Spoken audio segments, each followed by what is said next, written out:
Hello, everyone, and welcome to, well, hmm, it looks like we're missing our faces. What do you see?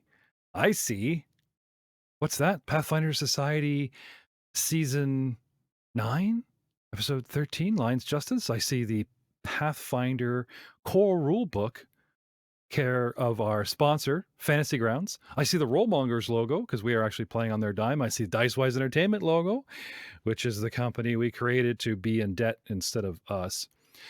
And I see the ye old tabletop virtual Pathfinder Fantasy Grounds maps, everything ready to go. But you can't see us. Why? We're actually giving the Twitch beta stream a run because we've had nothing but terrible technical issues with OBS and OBS Live, and we are currently in the background fixing that. But that's no excuse. The show must go on. So here we are. And I see that you can't see us. So we're just going to, we're just going to add a little something to our layout here. I'm GM Jeff Ball, and this is a very, very special episode. We are going to try to cheese down and tie it to Age of Ashes through one of our characters playing his own father 2 years earlier. Now, Age of Ashes happens in the year 4719. The timeline for the adventure we're going to run is 4717, right on top of CrownFall, the War for the Crown adventure path. But it's not in that adventure. Like I said before, there are Pathfinder Society adventures that use the people, the NPCs, the kingdom in play, and not only play right up to that, but actually cross over into it. And we're going to hopefully get right into that tonight with a little bit of what's this? Paizo has shown us new advanced players guide beta. They want everybody to play test. Well, guys, what if we made up 7th level characters right here and talked about how we made them, and then jump right into Lion's Justice? If you've been paying attention to the rounds picks, you'll be able to know the happened and the players literally got teleported away to safety. But who's gonna handle all that bad? Dun, dun, dun, dun. A side adventure. The Pathfinder Society is on its way. They're dealing with it, but we'll get into that. But for right now, I am going to reboot this sucker, and we're going to see if we can't get not only a screen share with Zoom, but back to the OBS. So we will return in, I'd say, about 30 seconds. So bear with us. We'll be right back.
Hello, and we're back.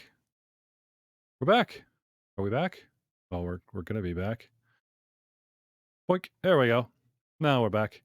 Just got to add a little something, a little extra.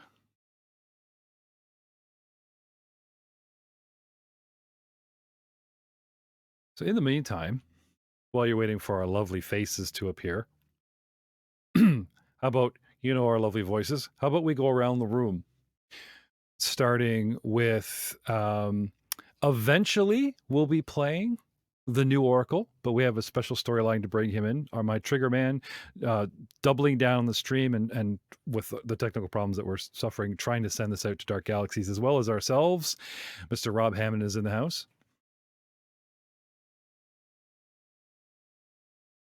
He's rather sick though. He doesn't want to be on the microphone. We also Hey, have... sorry about that. I was working on the technical problem. He's working on the technical problem. I'm going back to the shadows.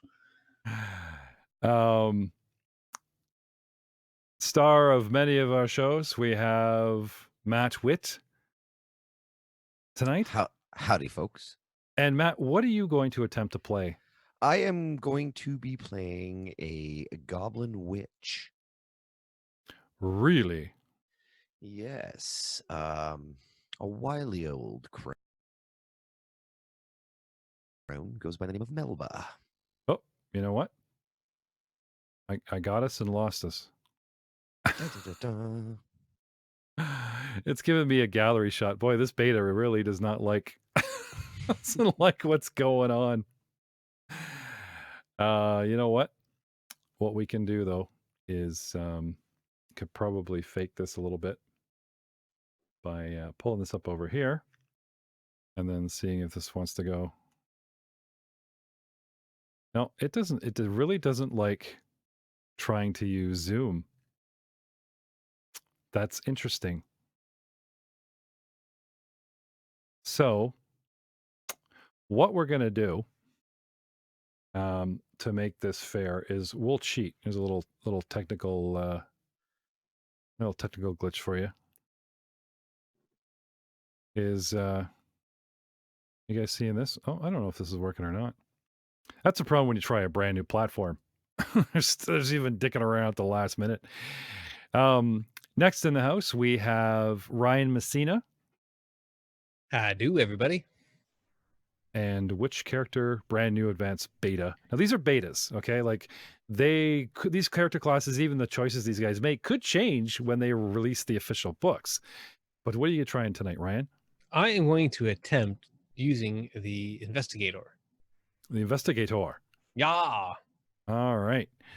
For our tie-in to Age of Ashes story, and because we are actually playing Pathfinder 2nd Edition, shout out to our sponsor, Fantasy Grounds, for giving us those books.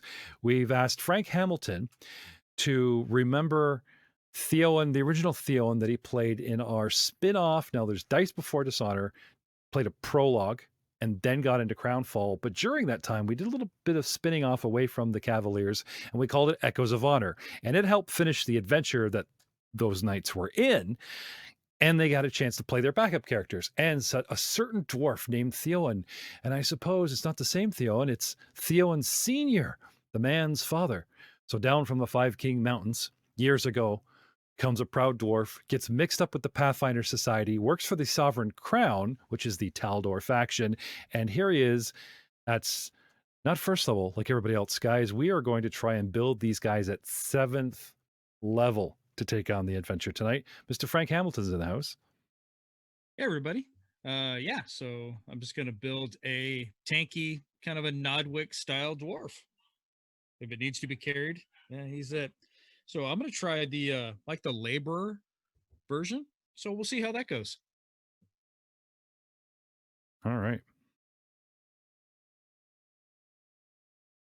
Oh, there we go. I think I got it working. All right. So now the trick here is just pull this down and voila.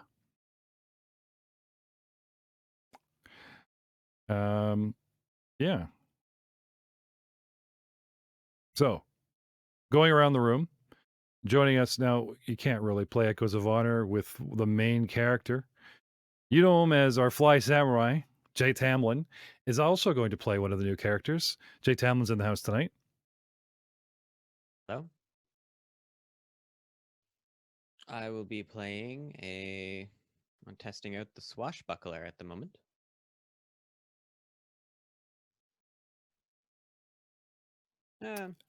Seems really fun so far, but have quite a few. this is my first time kind of testing out second ed, so it's really difficult to make higher level characters just without any experience at all.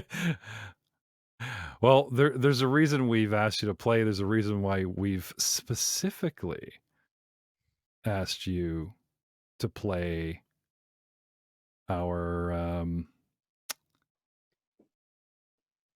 what's the word I'm looking for? Asked you to play a swashbuckler tonight. Now that's a witch, Spoiler. that's a swashbuckler, an investigator. What's missing? Rob's the Oracle, but not available. Aiden's in the wind tonight, and Frank is going to tie it all in with a fighter. So that sounds like just about a full party. So let's start with talking about the character concepts while I'm still plugging away here. I'd like to start. Matt Witt, while we were in the lobby, got very, very excited about the changes to the witch, how much more powerful the familiar is, some of the choices in the patron stuff. So let's start with Matt. Well, to be perfectly honest, I wasn't too particularly familiar with Pathfinder Switch class, so this is foray. I figured it was a good one to take fresh, but super cool. Like just mostly for the RP aspect of the witch. I like specifically the whole patron thing. Like I like how their spell casting kind of comes from a divine source, sort of, but there's they have access to all the different schools and the fact that unlike a cleric who's like, hello cleric, do my bidding, the witch kind of does things more like it's more on the DL. So like a deity who is operating outside of their hierarchy or wants to accomplish something that they maybe don't want to be tied to them, or so, like it's very RP savvy. The familiar, obviously, it's buffed, gets more abilities, and then the one thing I got a super kick out of is the cackle, which is amazing. I can literally sustain a spell for up to 100 rounds or 10 minutes by laughing. It's amazing. They had the cackle in the original. Like I said, if you're not overly familiar, let's talk about your walking, growling spellbook, the familiar, and the Yes. patron. So the patron thing, like I said, it's you gain your spells or your spell casting ability and powers. It's not something you studied. It's not something you were born with. Somebody has chosen you to fulfill um, a, a certain task or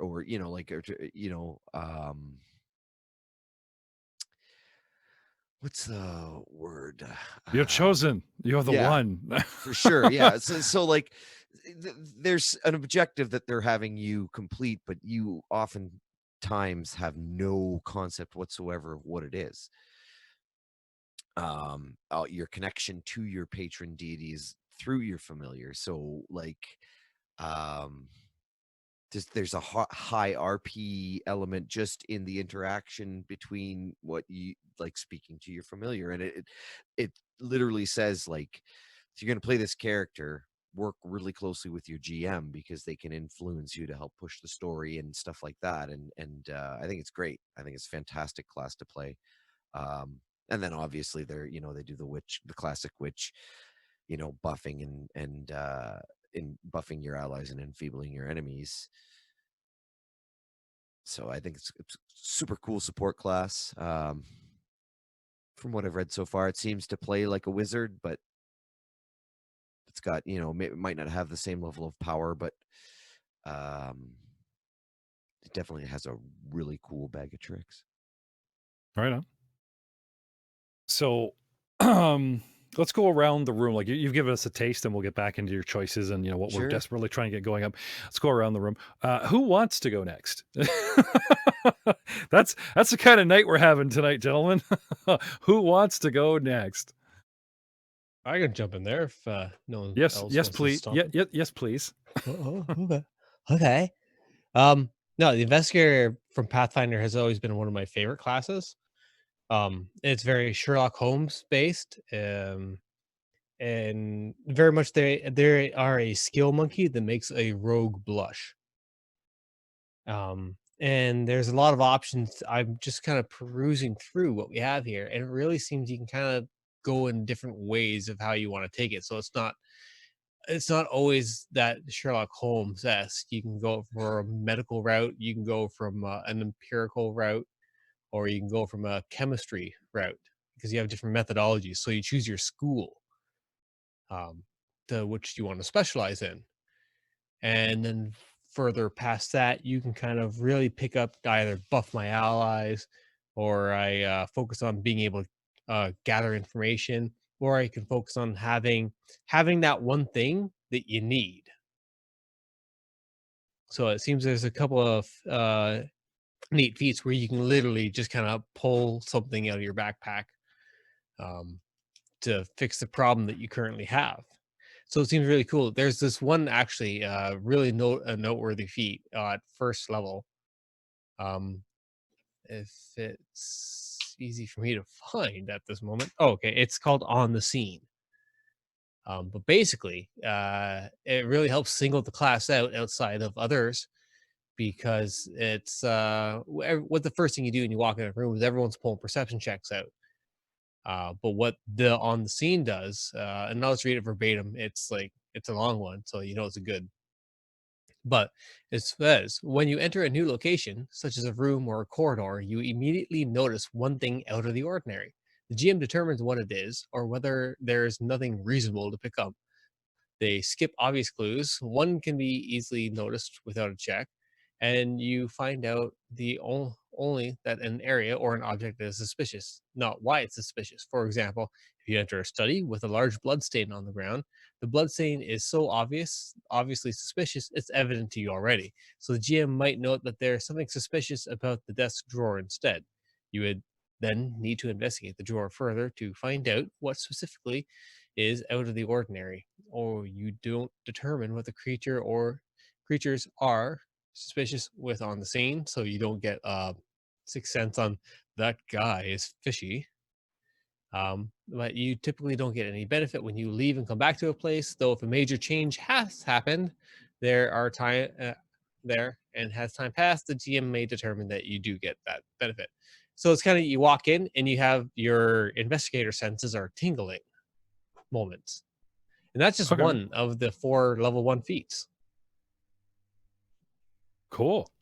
Yeah. Very cool. Now, the swashbuckler. Sorry to put Jay on the spot here, but I'm gonna. Is there problem. anything that you play a swashbuckler, um, or have played a swashbuckler? That's one of the reasons why we asked you to do this, so that you could, spot any obvious change out of the gate. Is there anything that stands out at a glance? Yeah, definitely. Can you come in on First the of mic all, a bit here? You're really quiet. oh, sorry. Yeah, definitely. Um, the first thing out of the gate is you actually choose a swashbuckler style when you first go. It's kind of one of the new things I've noticed with many of the classes. You could do a braggart, which is like boasting and that kind of thing. Gymnast, you do lots of flips, and the fencer is the fencer. The interesting part about this that I've noticed so far, though, is the way they changed panache to work. It used in first edition, panache was like a pool of points that you could use to make to either do more damage or do really fancy flips, or as long as you had panache, you had bonuses. Uh, Instead of a pool, they've made it so that like when you roll initiative, if you're doing something that would normally give you panache, like for example, the fencer, if you're using deception for initiative roll, then you immediately start the combat with panache. But otherwise, as long as you use like deception for the fencer, or like you tumble through someone's space, or as long as you do things that look really cool or that seem cool, you get your panache point. That you can that then gives you like makes you faster, and you get extra bonuses on your skill checks that you have to make, which makes it easier to then gain more panache and maintain it. Um, and then like as that, you get like a fancy finishing move. And it gives you more damage as you go, that kind of thing. So they're really encouraging the fact, like, whereas the swashbuckler before was, in theory, it was great, but it kind of ended up playing a little bit more like a fancy fighter. This one definitely does feel like if you aren't play if you aren't going to be like fancy and all completely over the top with many of your things, like swinging down from the chandelier, you're not quite doing it right. Okay. Yeah. So it definitely it seems like it's Sounds going to be good.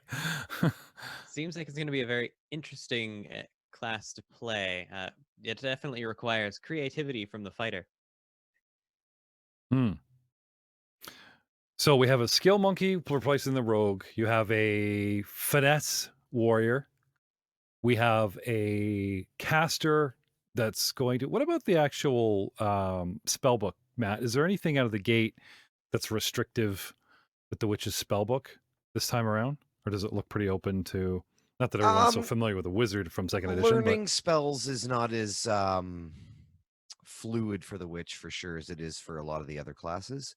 But you can expand your repertoire based on it, like honestly, like you can learn spells from other witches. So spending time in covens is recommended. You can also learn spells from scrolls. So you can expand on it in a similar manner, but I think your initial casting list is a little bit more restricted than the wizard. cool. All right. Frank and Joe Gibson, by the way, is in the house, and he had the distinct pleasure of taking the Pathfinder Society Adventure Lion's Justice, which I swear crosses the CrownFall. This is relevant. We're not just going off on some tangent to try something new. Well, we are, but we are trying to keep it as relevant and into things as we can. Um, how are you enjoying a 7th level build of a fighter dwarf as opposed to the 1st level build that you've played for the last umpteen weeks there, Mr. Hamilton? Well, definitely, I feel that it helps, just like with any kind of character build, to have a theme going into it. So I'm going to try to build a two-handed tripper, and we'll see kind of how good that goes. I always have these images in my head where you're swinging this heavy weapon, you're like chopping ankles out from under people and dropping them, even though you don't kill them, but you still put them at a severe disadvantage. And we're going to see how that plays out. Okay. Now, you said two-handed tripper. Is there like a one-handed tripper? Any weapon that has the tripping, you can try to trip and things like that. But I'm going to try to pick up feats like brutish shove. When wielding a two-handed weapon, you strike your opponent, cause them to stumble back. On top of that, I'll try powerful shove. You can push larger foes with your attacks. And then I'm going to keep going until I can find something where I can trip. I just haven't quite gotten there yet. The tripper, you haven't learned tripping at I'm 7th the level. shover. There's something really wrong. Yeah.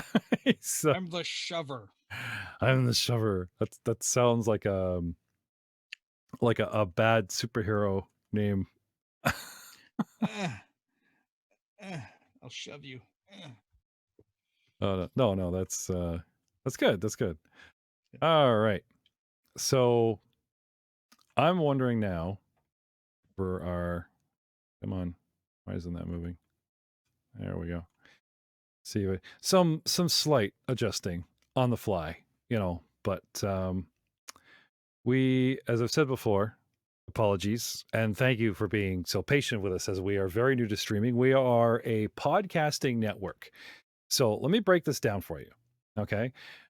Mongers actual play podcasts are everywhere. iTunes, SoundCloud, Speaker, Stitcher, you name it, we're out there. We have about 7 shows. We have more in the works coming in the new year. And we just recently started live streaming. We recently picked up Fantasy Grounds as a sponsor with the help of our proxy and fellow streamer Corey Thomas from Dark Galaxies Gaming, which we are co-streaming to right now. And to give him a Friday night show, because he asked us if what we could do to help him there, he put us on the table with Fantasy Grounds, and it's been an uphill learning curve, but we've tried to be as professional as quick, with solving these problems as we can.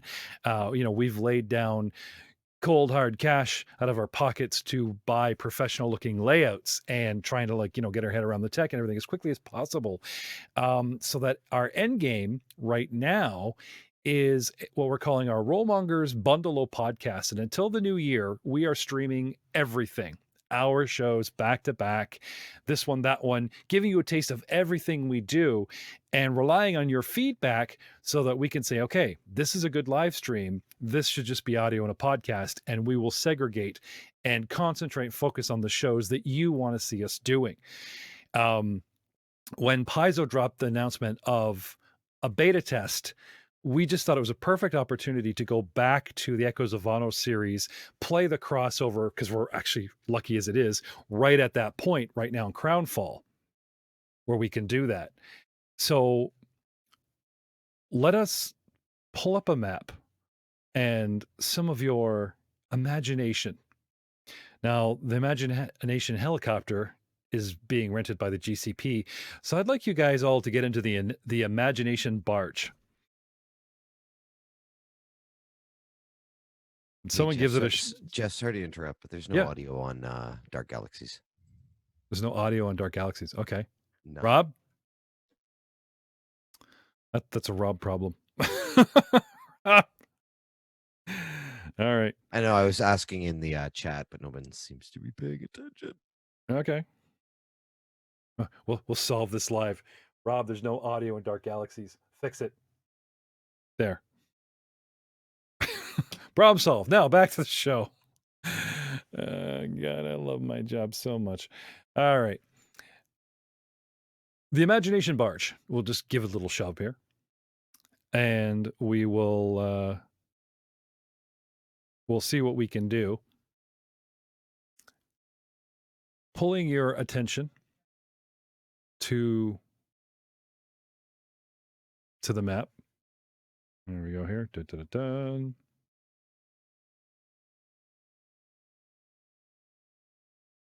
On the world of Galorian.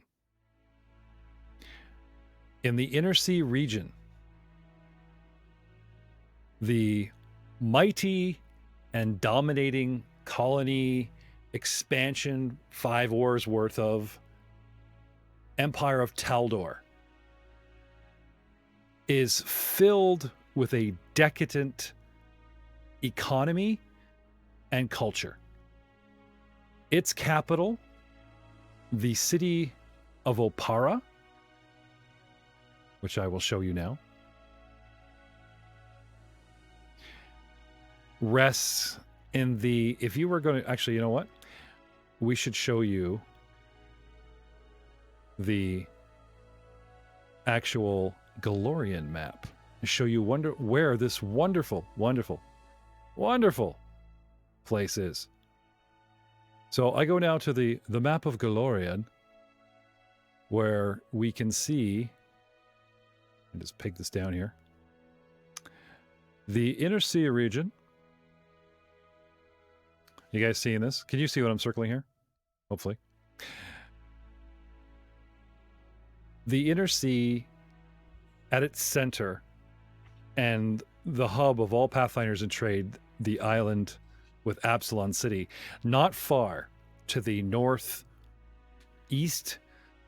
as we were saying, is the bustling capital of Taldor, known as Opara. Now I'll pull up that map. And in this capital, not surprisingly, the Pathfinder Society does have a lodge. There are several factions in the Pathfinder Society, and the Taldor home faction is known as the Sovereign Court. It is run by Lady Gloriana Marilla. She recently made a deal with an Ulfin warrior who goes by the name of Bajalt Trolltooth. This man serves King Stavian Prince Stavian III himself.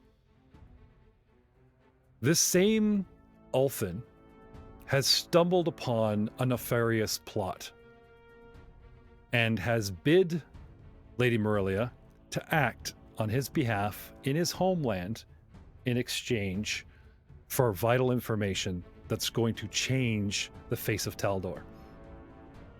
We go now to where we left that NPC. I will mark this episode as Echoes of Honor, episode 10, Dice Before Dishonor, episode 22, and a bit of a side jaunt, sort of a bonus content. Instead of running Age of Ashes episode 14 tonight, you're going to get this. Gentlemen, as your Cavalier characters that were magically saved from a gruesome slaughtery death in the Senate of Taldor after the Emperor himself gave a grueling speech, murdered poor Calbo from Breezy Creek in front of his own daughter, the princess, and the entire 222 assembled senators. As a knight of the realm, as a lord of the realm, you stood your ground, tried to protect the innocent, and were cut down. But no, you were whisked away underground somewhere. All but one. Earlier that same evening, Bajral Trolltooth sought out our fly samurai, Leon, convinced him to leave the Senate and the building with him. That the Lord Mayor, the head of the Vinmark family, wanted to speak with him on urgent business, only being summoned by his future lord, Prince Stavian III, and the family lord that serves directly under him. So imagine the man's shogun and the emperor, and one of them says, "Hey, come here." A samurai goes. The scene falls now upon the Imperial Square just outside of the Senate's Hill. Amongst these buildings, Memorial Palace, Imperial Square, Senate's Hill, Hillbreaker Hill, the mayor's office resides, not a few blocks away. Leon, approximately not even 100 feet off of the Senate gate, your pin that Lady Lothy gave you actually went off. And you heard Lord Gildevarth asking you, "Where are you going? Is everything okay?" To which you replied, "Personal business, can't talk right now." But your curiosity is piqued. You've met Bajral Trolltooth before. You don't know him very well, but you have met the man.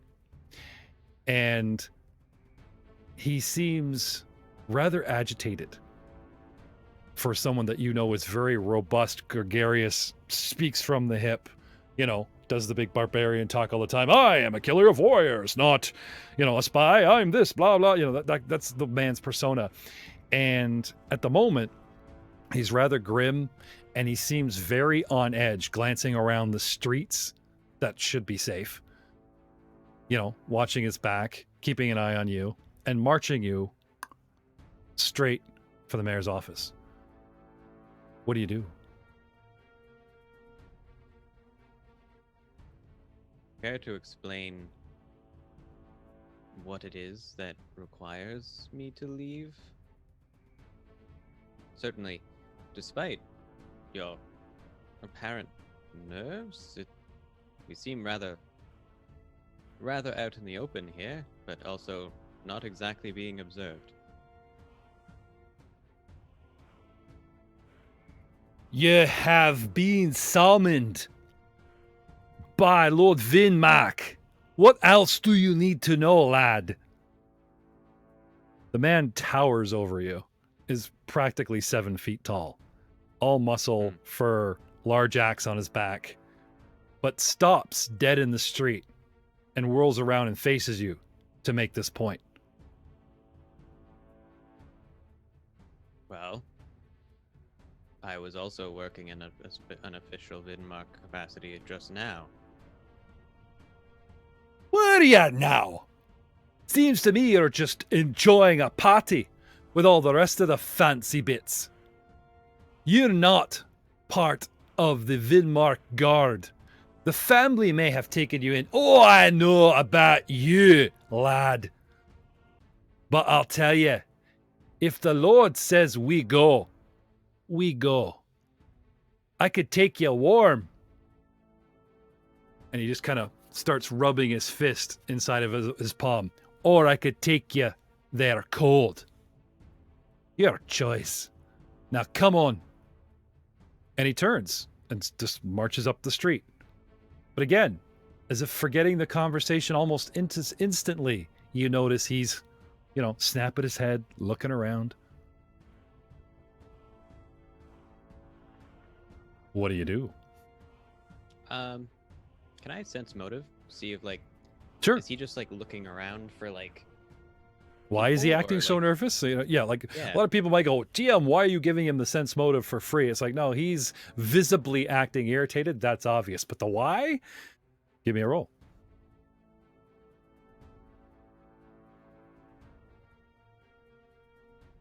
Okay, and then I'm going to use the fact that I'm a Vidmark so that I can reroll. What did you get? sense- And I need you coming in, I Mike. got- You're really quiet. Well, I got a 2, but I am a Vinmark, and with the feat that basically proves I'm a Vidmark, I'm allowed to re-roll a sense motive. Oh, yeah, it's part of So your I'm family trait from the player's guide in the War for the Crown. Yes. Because he chose to be a lord, took the feat. Yep, I remember. Natural Really? one. Natural one. Oh, look at I have a crit fumble deck here. Let's Yeah, crit fumbles for the skills. Sure, why not? I just suddenly find myself being beheaded. No, of course, don't be silly. Yeah, no, fine. I just really like my new deck. I just kidding.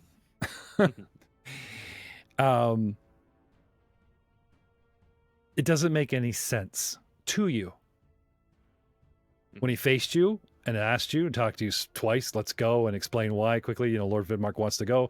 And then out here, being questioned, just set him off. But then he goes right back to just, looking paranoid and heading out there. It's just, it doesn't add up, but there's nothing you recall why. There's no reason why that you can sort out. I'll call back with the pin. Okay. Apparently, I've been summoned by the head of the family. Apparently, I'm not sure when I will be back, but if I can make it back to the party, I'll let you know at that point in time. Gentlemen, you were just having the conversation over 75 gold piece worth whiskey that you'd found about Leon's loyalties. And then thought about calling him again, thought about calling Lothid, and leaned in and heard, now that you concentrated talking about the pins, heard her voice in sort of a crackle, distorted, like her pin isn't working right, or maybe yours aren't. Looking around the room, gentlemen, Sir Winston, Lord Gildervarth, Fafal, and Sir Bartholomew. No, everyone's pin seems to be acting up the same. Perhaps it's because you're underground. And you get these snippets of her conversation. Where did you go? You were just here. Myself and some of the servants are, and it's cutting in and out. And then you hear Leon, And you were just discussing, I believe, Fafal and Sir Bartholomew were, Fafal and Sir Winston were questioning his loyalty, of how convenient it was he was gone during the slaughter, and the Vinmarks ushered out Prince Stavian, and he's technically an adopted Vinmark. Gildevarth didn't believe it, and Sir Bartholomew seriously did not believe and vouched for the man. And now casually he comes over the comm. What do you guys do? Pout. Friggin' traitor. Grumble a Leon, bit. can you hear us?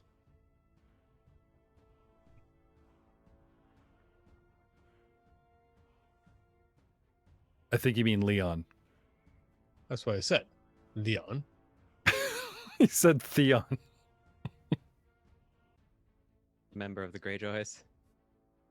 No, we know he's Or- not doing well. Or dwarf, that's about to be played. Sorry. Pray continue, gentlemen. Not Theon, it's Theon. That's true. It's a totally It's- different name. It's totally different. So can I hear? Yes. Now, I believe the way the pins work, guys, is you can do the proverbial message, the 25 words back and forth. A few times over kind of thing. But for now, you guys could have a light conversation because you guys really didn't use them much when you were there. She just said, come report to me. And then you got, you know what I mean? Like there wasn't a lot of long conversation. So I'll quickly pull that up. But in the meantime, go right ahead. Chat away. Yes, I can hear you. Leon, are you all right? I'm fine. Have you heard what's happened? No, I have not. Stavian's lost his mind. He was attacking the nobility and civilians who were in the capital shortly after you left. And we were in the center of the amphitheater. I would like to state that the sharp intake of breath you hear Leon do right now, since you basically just told him his Shogun is mad, or his Emperor is mad, is heard by all four of you. Just saying. Keep going, Bartholomew.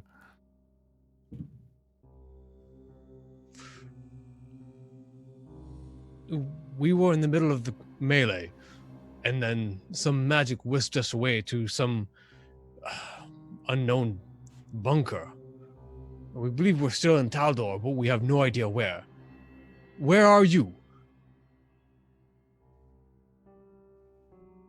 I'm being led to the head of my family. Leon. Unfortunately, convenient timing. Indeedly do. You need to rally those who are loyal to the people and take them back to the capital. They're being slaughtered, Leon.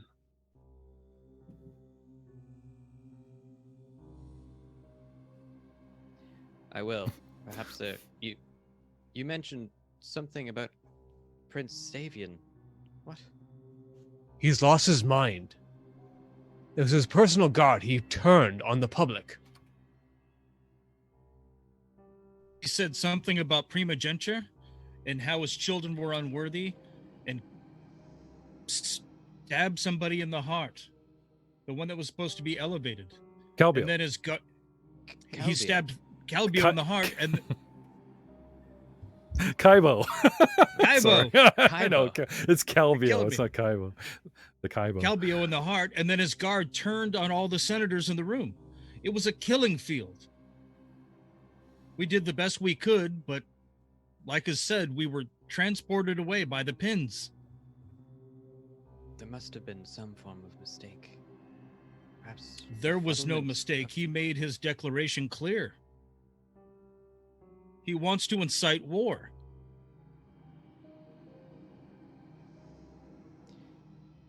Surely there's a there's a meaning behind this. I must find out more.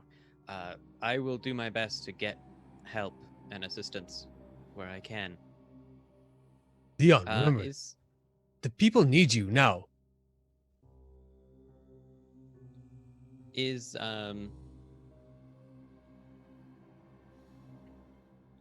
what's his name still like looking around, nervous and not really paying too much attention to me? I'm assuming you're mumbling into your little pin here, Yeah. because I can barely hear you on the mic as it is. So please turn up your gain and levels. Yeah, he's striding, and you're kind of falling back. He'll glance to see you're following, and you are, nod, but he's not taking much worry about what you're saying. Now, this is the night of the gala, the evening of the gala. Like, the streets are bustling with people. There is a lot of ambient noise out here, right? So can I have a deception? What do we have for bluff and deception in this skill set? Probably bluff. Bluff, right? Sorry, you're still for the moment you're first edition Leon. How did we get the Yeah. Okay, let's see if dice like me in this game or this particular program anymore. Probably not. 16. I believe my bluff at this point is +1 or +2. Okay. So Yeah, around with 17? with the ambient noise of the marketplace and everything around you, it's pretty easy to cover what you're doing. Let's say, as long as you're just talking. Okay.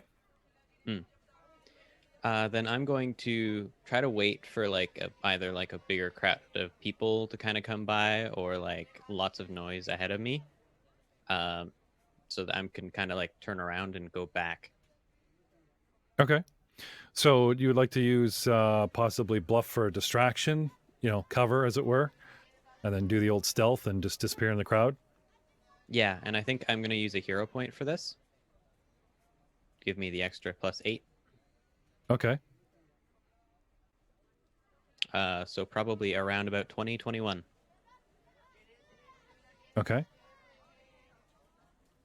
So you wait for the opportune moment, and then wave of crowd, and then you just join them and ride on them, just hanging on the train of merchants or whatever. Get on the wagon and just head off.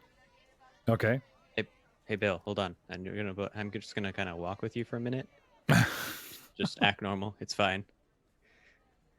You just duck your head under his cape. It's cool. It's all cool. Just act natural, right? Yeah. That's good. Very good. All right. I bought these War for the Crown dice for a reason. I'm going to use them. Get out of there. Ooh, so close, man. With his modifiers, I got 20. Good use of the first edition hero point, but we're supposed to be playtesting second edition hero point. So what's up with that? So Leon, let's assume you lose him. What do you do? Where do you go? I suppose at this point, the first thing I should probably do is figure out who could assist me.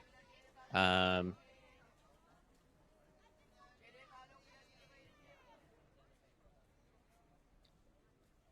I Sir, Bartholomew asked you to come immediately. You're trying to figure out who could help. Mm-hmm. The Vinmarks are trying to take you out of the scenario, you suspect. And they're saying it's chaos and slaughter inside. Mm-hmm. And Stavian started it. So if your own emperor, as it were, holds all the cards and just starts wiping out the, Senate beneath him, what kind of force could you rally? Who believes in the state over the ruler, if there is such a force? Knowledge local?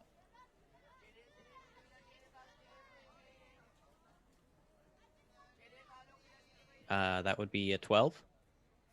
The Lion's Blades.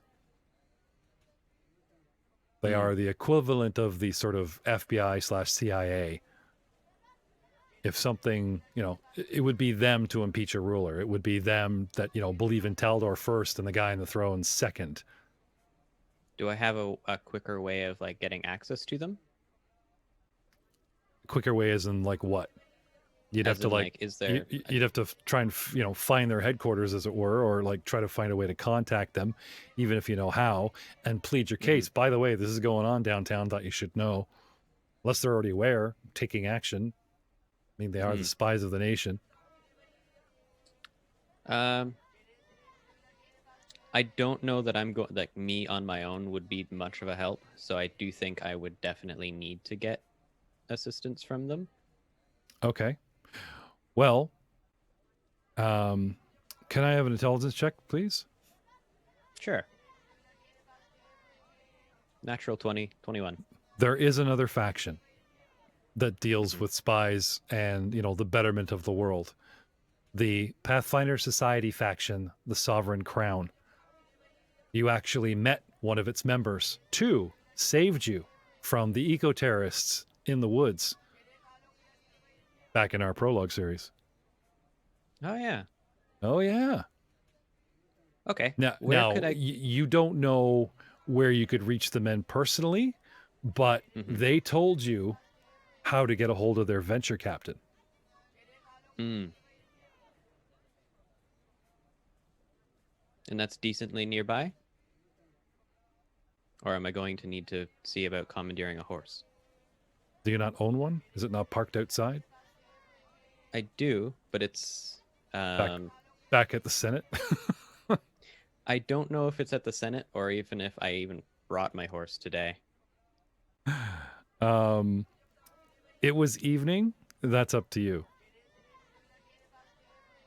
I remember Bartholomew with his new black armor looking like Vader, like rode in and then, you know, paid somebody like a groomsman or whatever. And, you know, I don't see why not. You know, to be honest, it would be even more suspicious if Trolltooth, like, no, leave your mount. It's a short walk. He'd let you get your horse. We can even say you're on it.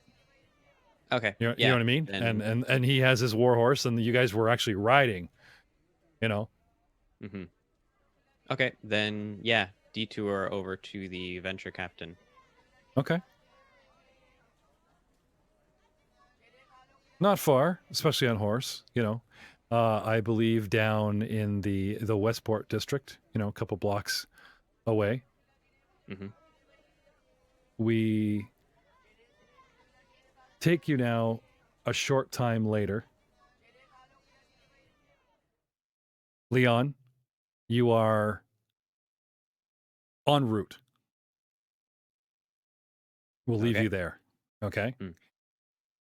Now for the real bones, switching Dice Before Dishonor into Echoes of Honor into the Pathfinder Advanced Class beta test. Ladies and gentlemen, whether you work directly for, favor a faction, or owe the Sovereign Court, perhaps Lady Gorilla Merlia owes you a favor. For all of these reasons and more, you find yourselves near the wharf at a certain bait and tackle shop. The front room left pretty much unattended by a single servant, and in the back room, allow me to change my view here quickly to the man you are speaking with. One venture captain who goes by the name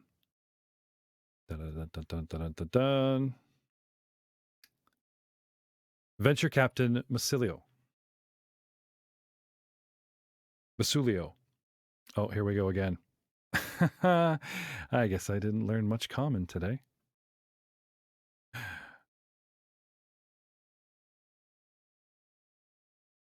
Sorry. Captain Musello. Captain Musello. Venture Captain Musello, as you see here. Late 50s, early 60s. Robust man, a little bit of jowl going on. A weathered, pock-marked face. He does look like a merchant of the common people. One would probably not suspect that he runs this establishment's back room as the official Pathfinder Lodge for the city, where Pathfinders of every faction, race, and creed can come through, get missions that he has approved from people that influence as such. So, going to the scene now of the back of a bait and tackle shop of Of all places, gentlemen. Venture Captain Masilio straddles and turns around a wooden chair, resting his arms atop the back. He looks around with a wide smile on his face, nodding with satisfaction at the group of you assembled before him. Good, good. You all made it through the crowds gathered for the grand day of exaltation. Be sure to keep a hand on your coin purses during these festivities. There's an abundance of pickpockets out there. All big nobility is at the Senate building right now, and including our own Lady Marilla. That's where the exaltation ceremony is set to take place. The Grand Prince is going to elevate a commoner into the ranks of nobility today. It's all real charming, not to mention a great boon for business. Heck, that's why I'm keeping the shop open even while we meet. All right. While all the nobles are enjoying their fancy party, it's up to you to do something important, some work for Our Lady Marilla. The Society's recent accomplishments in the lands of the Norm Kings have gained us support from a member of the Ulfin Guard, a man by the name of Bajarl Trolltooth. He's about to continue, but I would like to pan around the room and have each of you describe your appearance, your race, again, the class you're playing today. Starting with Frank Hamilton. All right, so I am playing a dwarven fighter. He's got heavy armor on, two-handed weapon, long beard almost down to his knees. It's got intricate braids. He's got a helmet that's slightly ajar, and he's just looking around, kind of nodding his head. Yep. Can you bring it in a bit there, Frank? You get a lot of echo from your room. Yep. This is the same dwarf, I might add, that rescued Leon not a little while back from the Eco Terrace in the Echoes of Wano series. Welcome back. And I'd like to point out that his name is Theon. Don't we know a dwarf named Theon played by you? Wait, would this be We do. Yeah. Would this be the same Theon 2 years later? No, wait a minute. I know a Theon that's only first level, not seventh. That's came down the mountain, decided to open up a brewery with his cousins in the city of Breach Hill, just off of Isgar. Theowen.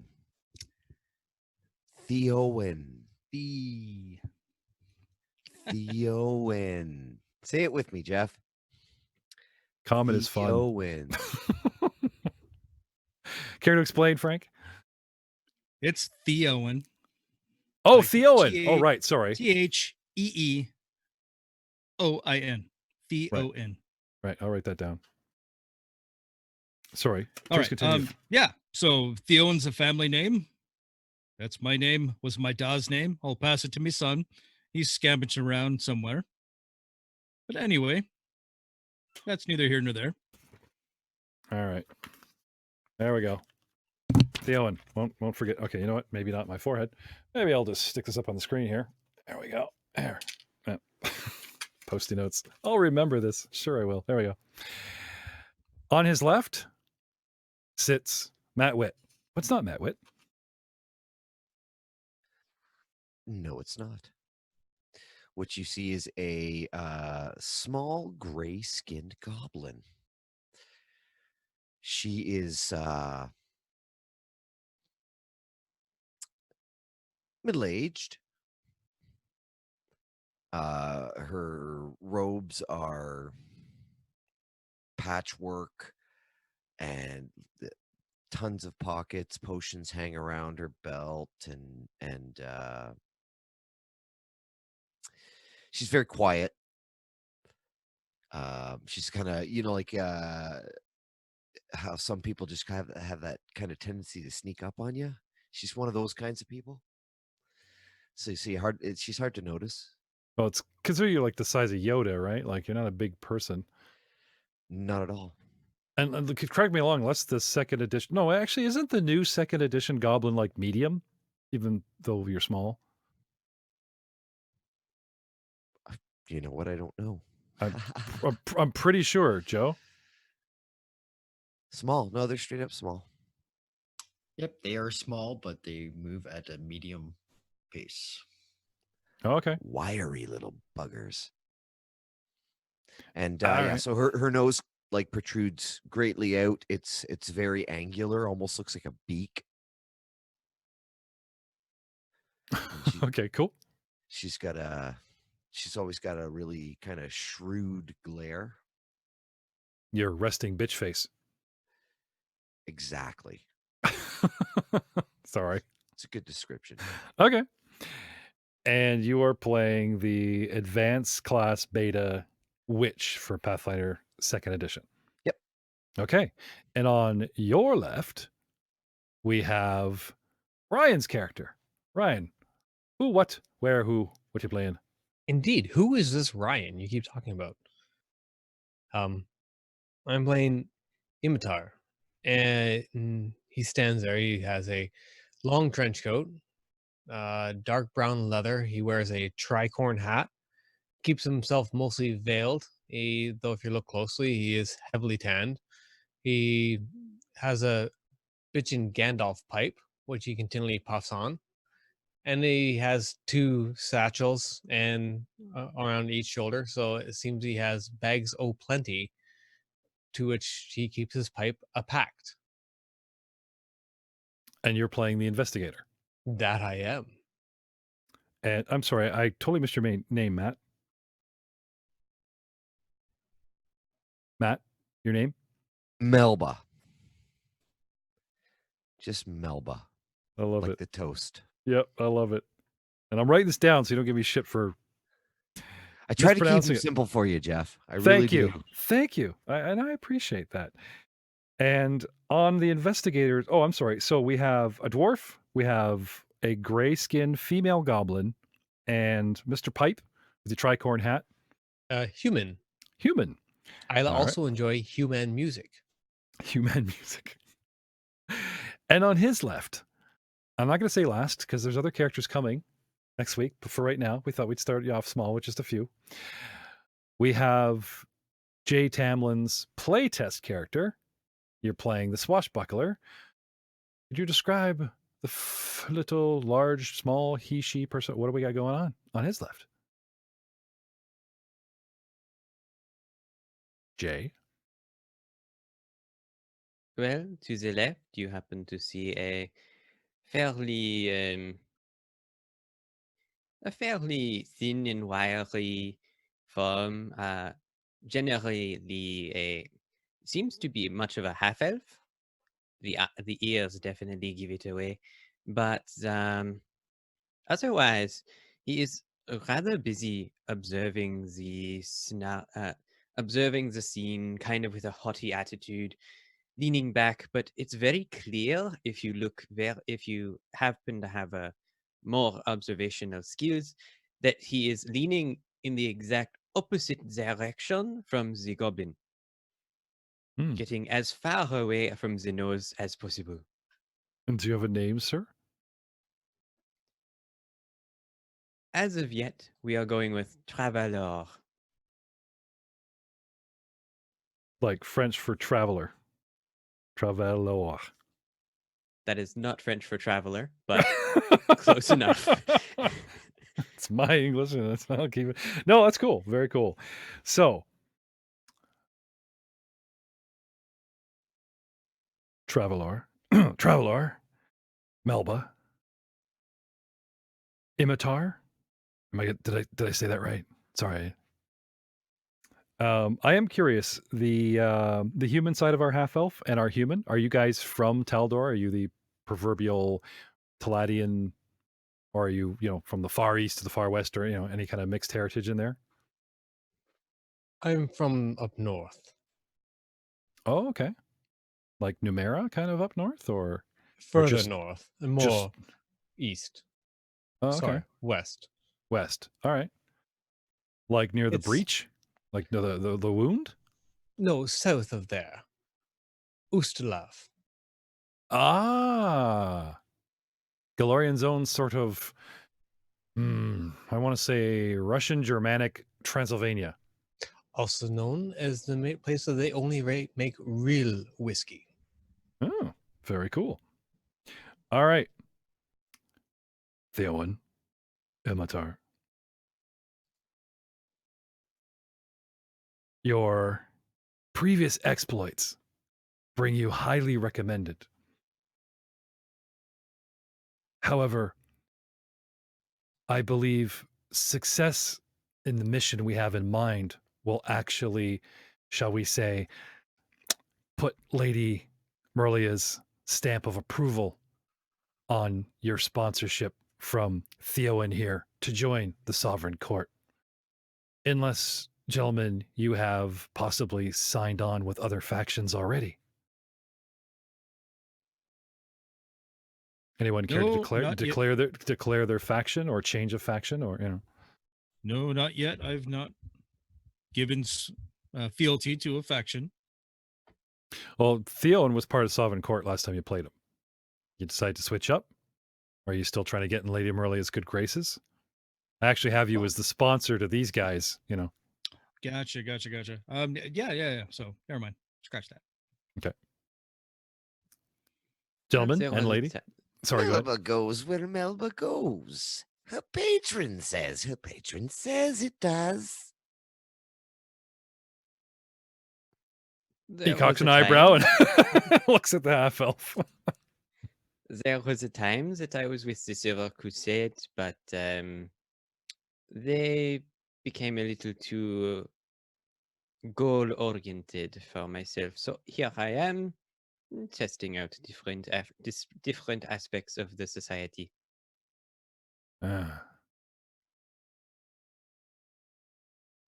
looking at the last person, very hopefully, Imater, are you with any faction? We have somebody that forgot he was with a faction, someone that's like a sidekick, someone that doesn't like goals in his life. It's going to work out really well. And now you. So,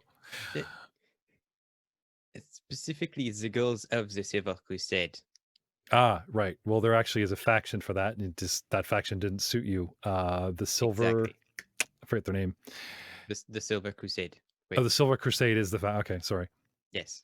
Right. Doing well, batting 1,000. Okay. And Ilmater. If you insist, I give you a verbal affirmation that I join your allegiance. Well, right now, as it is, we'll see how you do. So, now it seems that Bajal wanted to talk to the society about, and then all of a sudden, gentlemen, there is a loud, shall we say, crash as, like, in the back shop, you guys can hear someone like practically just knocking, the door off of its hinges, as it were. And you hear some sort of like, sorry, you can't go back there. They don't even know if they're with the society or not. No, and it just instantly gets louder and louder. And then the door right here to the back room swings openly, knocked practically right off its hinges by the force of the slam. And a bear of an elfin man stands in the open doorway, silhouetted by the sunshine of the storefront. A great axe is strapped along his back, and animal furs cover a set of tanned hide armor. He looks around the back room, a sense of barely restrained fury in his eyes. Where is the fancy woman who calls herself Morila? I, Bajal Turtletooth of the Elfin Guard, made an oath to her, and now I uphold that vow. By the gods, it's a dark time. The Grand Prince will soon met out all types of bloody culling of the Senate. I am honor bound not to interfere. But I can warn those who might be able to stop it. What? Is there something on my beard?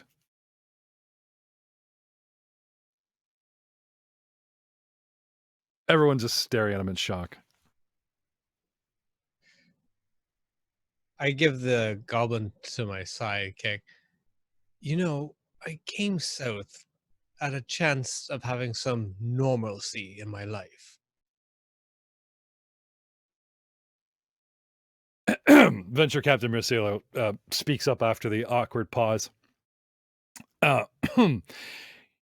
Yes, I was just speaking about Lady Marilla. Come in, please. We have assembled agents already. Your information that you could help me brief. Right then! And he comes in and he just, looks for a chair, brings it over, sits down, crushes it under his weight, and then just sort of squats on the rubble, looking around, sort of doing that around the campfire, the sort of forearms leaning on the knees. The dude's big enough, though, he still practically looks like he's just kind of sitting at par with the rest of you. The floor is open to you, gentlemen. Does anyone have any questions about who this man is, why he's helping you, what's going on with Stavian, blah, blah, blah?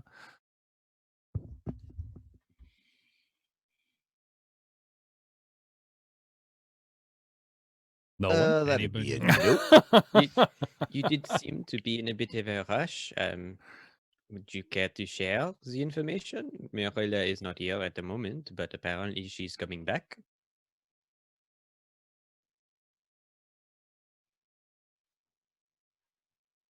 She's, as I said, she's at the Senate.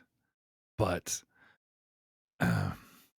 why don't you tell the assembled agents here why you're helping us? They seem a little bit, well, as myself, surprised at your sudden, unannounced entrance. I pledge myself to the Grand Prince, but I'm also a man with principles. What Stavian intends to do is vile. It must be stopped.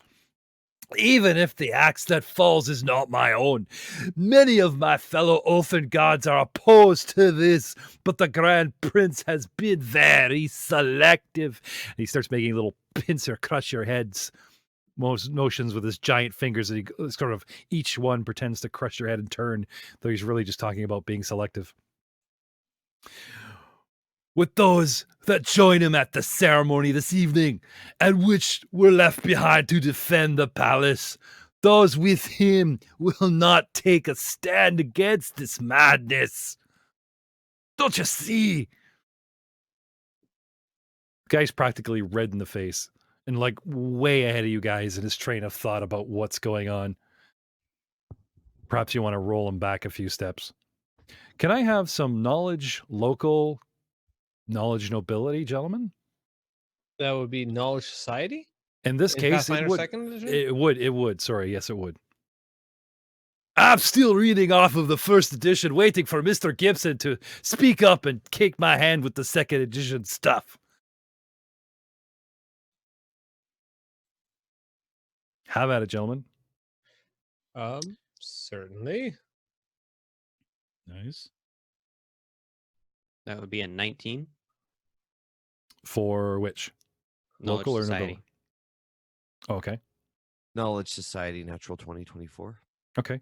Gentlemen, if you pull up the last email I sent you, not only does it have what you know, it critiques your roles so that you can, role play yourself. Because one thing that always irks me as a DM, look up your emails now, is when you have to play a bard, your best skill was what you know and having a general knowledge of all things. But when you got a chance to role play, the DM was still spoon feeding you the information. So something we've tried to do here at Rollmongers is either last minute cut and paste or, block out the information and go, okay, guys, from 10 plus, this, 15 plus, this, as it does an adventure, but directly have my players reiterate that information themselves and choose if they withhold anything. Because if the DM spoon feeds it all, but a player goes, I only tell them the first part, then you have a juice box for a player. The other players try not to meta. There's always some kind of meta involved. So with risking sort of laying a bunch of it out before them, are you guys looking at what I got from you here? Uh-huh. So I am. Okay. We got a 19 from our half-elven swashbuckler, Travelor. We have from Melba, you got... Oh, when you Would get you- a sec, check the Zoom chat too, Jeff. Okay. What do you get for...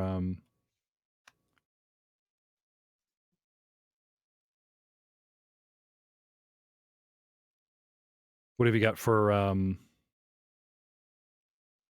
roll there, Matt? I got a natural 20 for a total of 24. It's not a skill she's trained in. Okay. So, but, you know. Melba knows things.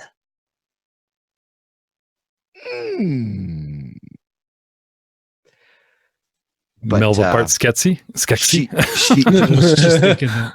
She does not share anything unless she can add something to someone else, something someone else says. Hey, shout out to our friends at the Fateful Fumble live stream podcast doing their show, The Kestrels.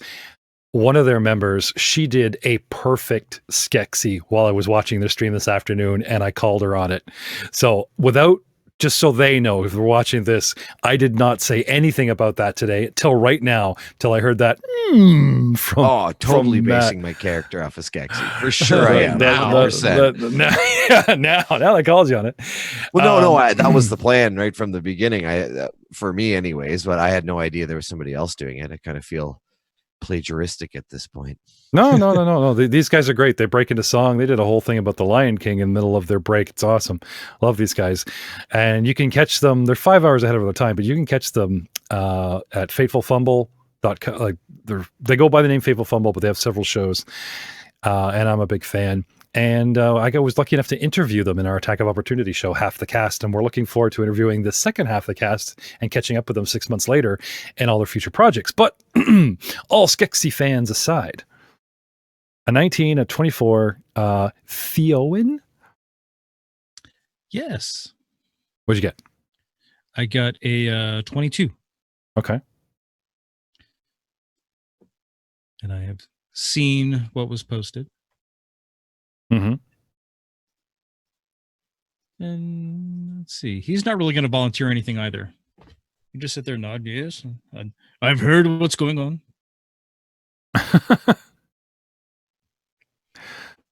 All right. For some reason, my screen is evolving, but the share is still a static shot, which is really strange. So we're just gonna see. What? Yeah, I know. I'm seeing that. Oh, there you go. Yay! Yeah. So I'm just trying something different. Now that's all we have. What happened here? Oop. There we go. No, I'll have to quietly mess with it. So anyway, gentlemen, what else have we got for? Who are we missing? Ryan. Sorry. Yes. Imitar. What did you get? 20. Total. Oh, okay. Well, that's not bad. No, I rolled a 5. That's bad. Dude, your bonuses are insane. I am the skill monkey. Plus 15. Yeah, that's Mr. Skill Monkey to you.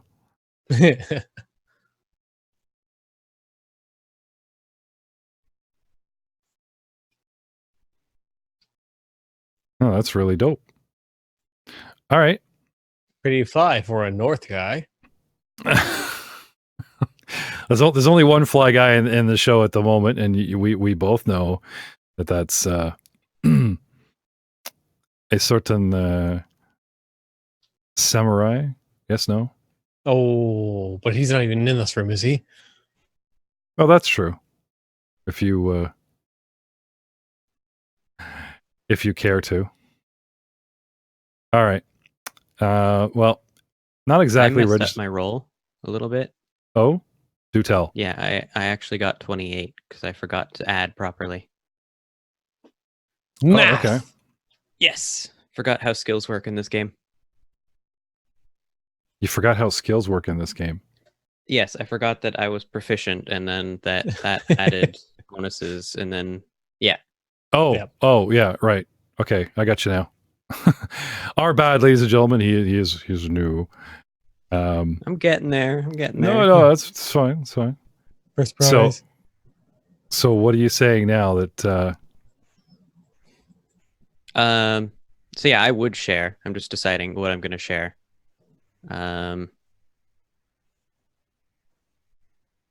You're deciding what to share. Yes. So yes, I'm quite certain that everyone at this table is quite aware that today is the day of exaltation. That today one of the members of the lower class will be elevated, presumably up to the nobility. I believe the boy's name is Calbio. Oh yes, quite the rags to riches story there. The princess was talking about primogeniture, and that was going to be a topic of discussion at the party today. Oh, aren't you I the think- socialite? He's a wealth of information today. I That's did good. It's hear good. So, that, sorry. I did also hear that a little tidbit about Earl Cardenon Vernissant. I'm wondering if I'm the only one at the table that particularly heard this information. I would like it to be verified if possible. Anyone wants to share with the whole class? No. Yes, that sounds right. That sounds right. Nods in acquiescence. Oh, so you did hear about the security? Yes, I had from my understanding of it, he is he's been working quite tirelessly on the security for the past couple months. Should be quite the party. I've heard couple of things about him, but who am I to say? Anyone else care to share what they know? Or have we I've heard covered it? nothing. No? Okay. So, excuse me, Marcellus is, as long as we're sharing, Trolltooth, what exactly do you believe Stavian is planning here? He intends to stop his daughter's attempt to claim his throne, of course. He sees the Senate as monstrous and bloated, and he intends to cull the herd. Even if he were right, his methods are madness. He brings in foreigners to kill his own citizens and seeks to end his own bloodline to hold on to power. It is disgraceful.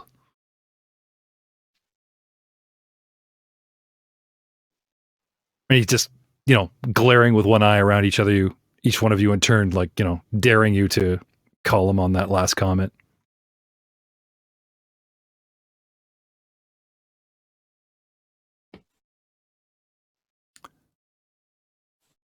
Well, if this is a matter of state, perhaps we should involve the Lion's Blades. I believe I can provide you with an audience to a representative. And just kind of like cocks an eyebrow back at you guys, like, do you think we should involve them? Well, yeah, that sounds like a great idea to me. Call him. Aye, I'm a killer of warriors. I am not a diplomat or a spy. The Lion's Blades know how to walk these paths better than I. We would not make it up 100 steps of the 100 steps to the Senate before being stopped. Even witch magic to bring us within the building would only cast us as assassins and traitors if we poofed in there, blades wielding, making accusations. No, the Lion's Blades must be convinced of Stavian's madness. I'll take you to him. As soon as you write down his name and easy directions on paper, I get lost in the city easy. So Marsilio, pulls him aside and pulls out a map of the city, and the two of them are discussing where he can take you guys and hand you off to, a representative of the city. Gentlemen, lady, you have the floor. I may be of elder sorts from this local nobility, but these Lion's Blades, I'm assuming they're like a local constabulary?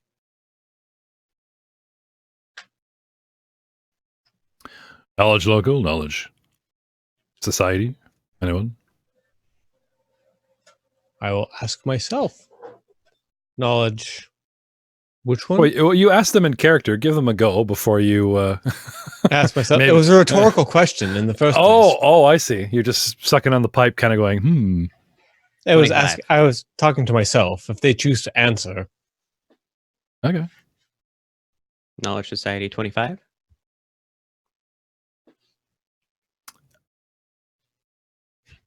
Knowledge Society 33.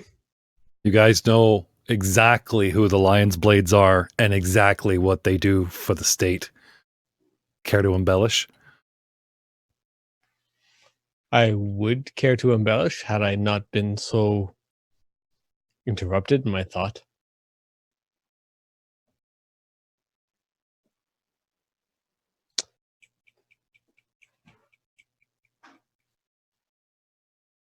I don't know who pulled that ticking clock noise up, but that was brilliant.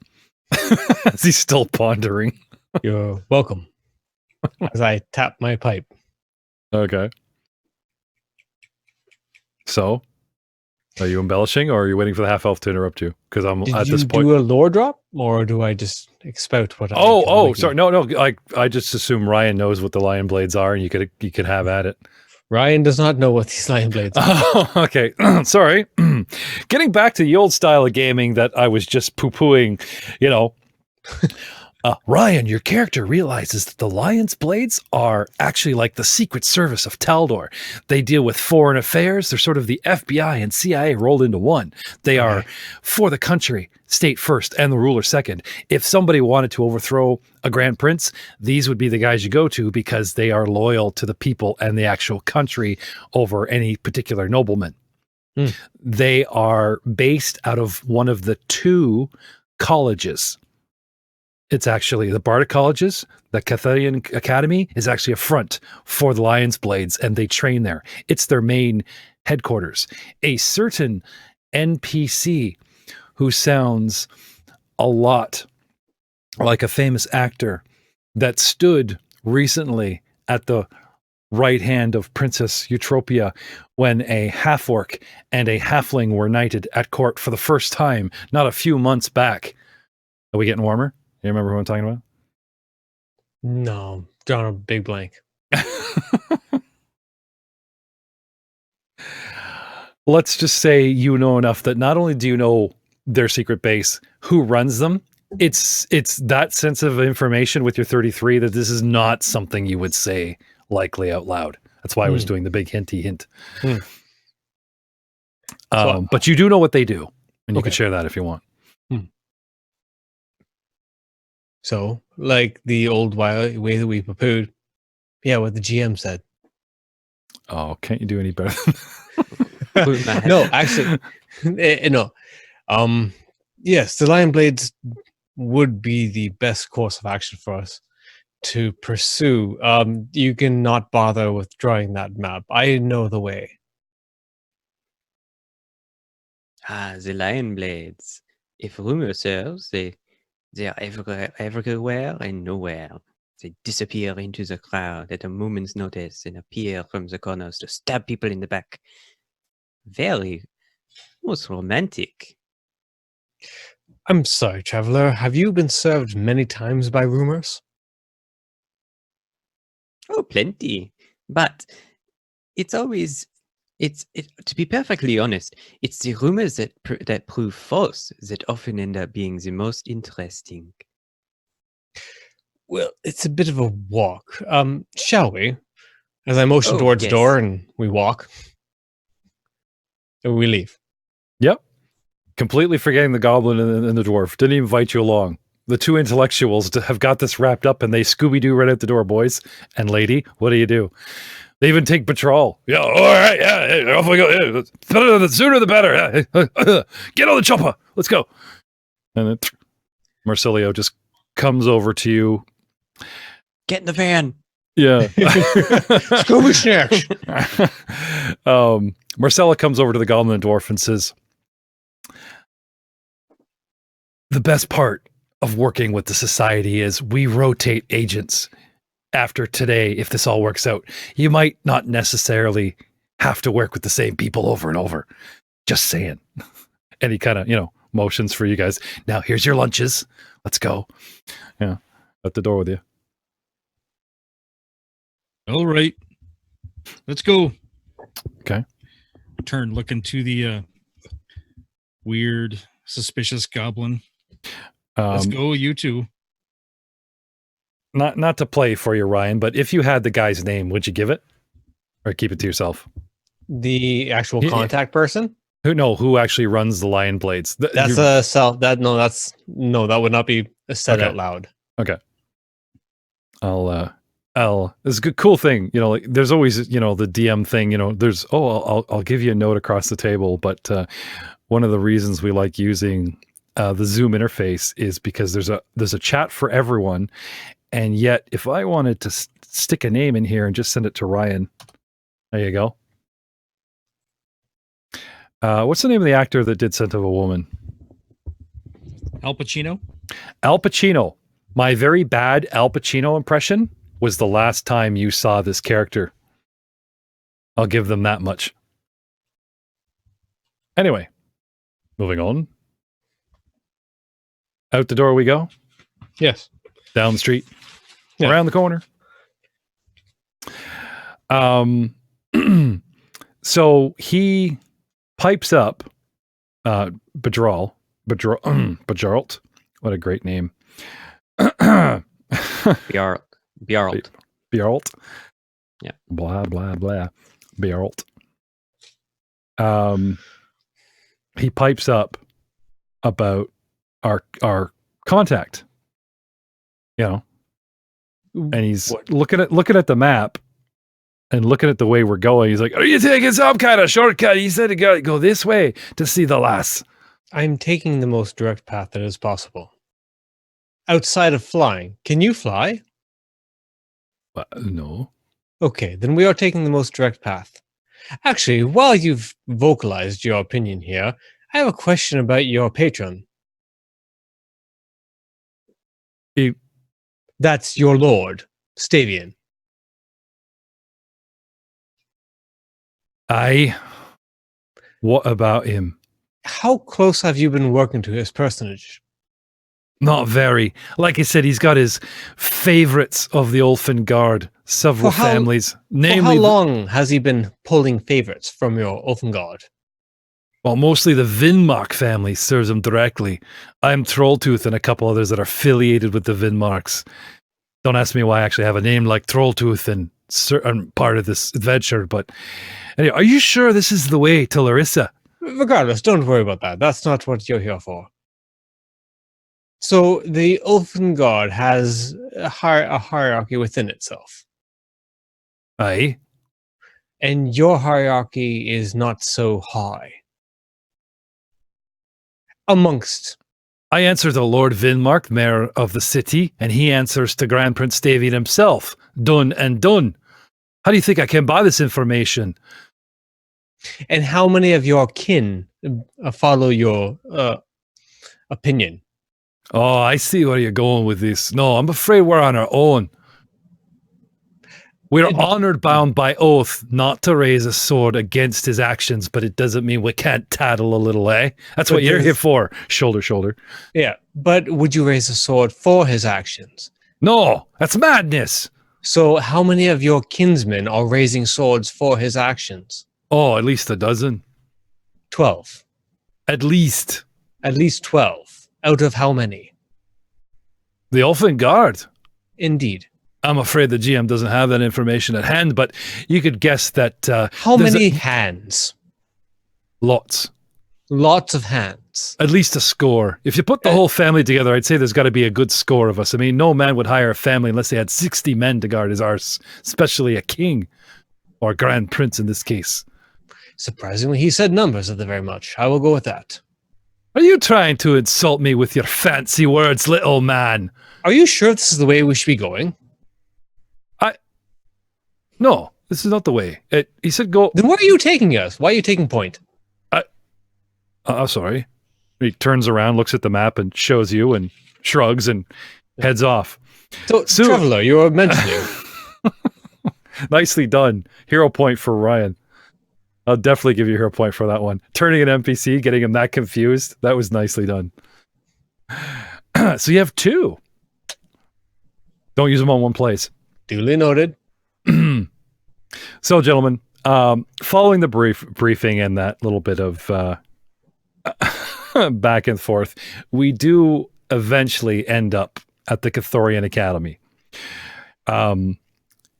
We have Masilio has sent word ahead, a messenger, and there's a certain passcode Masilio sent me, that kind of thing, that we utter at the door, and you guys are brought to a library. Tell me, can I have a knowledge society check? I won't tell you what it's for unless it's relative. You guys roll relatively high. Call them out. 26. 17. And I got a 14. 7. For a guy all the way from Ustalov, Imitar, you are definitely in the know. I am very well read. This library actually holds a secret library beneath it known as the Library of the Lion. But I digress. Where we are now, 2 rows of tall bookshelves flank the imposing yet beautiful wooden desk that presides over this room. Over the door hangs a portrait of Grand Prince Davian III, wearing an especially smug grin. A brass plaque on the frame of the portrait reads, "A cunning lie is never told twice."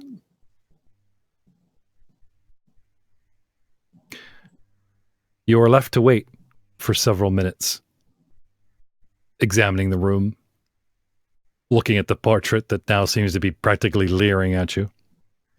Finally, an older Taladian woman enters the room. She seemingly ignores you at first and moves right past you to sit in the chair behind the desk. She does not even introduce herself. Gentlemen, I assure you, I am with the Lion's Blades and Marsilio's contact. Else, I wouldn't have come. Now, quietly, and motioning for one of you to shut the door for her, she sort of, spreads her hands out. There's really only a couple chairs, despite the number of you. She just took the nice one behind the desk. There's like 2 left that kind of face on brackets. The rest of you 2 are going to have to stand. Who sits? Amateur Who takes stands? time to go close the door. Okay, thank you. So let's assume that you're at the door at the back of the room, kind of, meandering. Or is anyone? I'll move to the back door as well. Kind of Yeah. hands behind me, kind of where the short sword is strapped. All right. That Never leaves the know. half elf and the goblin to take the chairs, if you please. Oh, I'm just most definitely taking a chair. A society check again. Ladies and gentlemen. Lady and gentlemen. That would be a 29. 14. 35. Guy knows everything. He literally is Uh, Sherlock. right? No, that's good. That's I think we're see, gonna looks have. like I got a 25. Yeah, I'm just gonna like email him a copy of the adventure to be like, aha! Try not to matter, Ryan, as you. I knew all along. You know. I see in the future. Yes, I know. I was the Frenchman. I'm just adopting his accent. No, what? Sorry. So, not just Ryan, however. I'm actually going to send this to Jay as well with your number there, Jay. This is the name of the woman who sits in front of you, and she is indeed Alliance Blade. They haven't sent some kind of welcoming wagon, you know. They haven't sent some bullshit person to, to schmooze and try and figure out or get rid of you. So,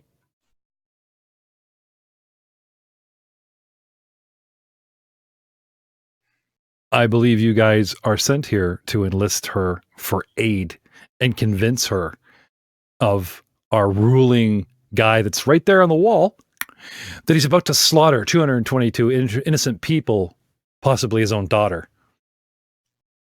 Have fun with that.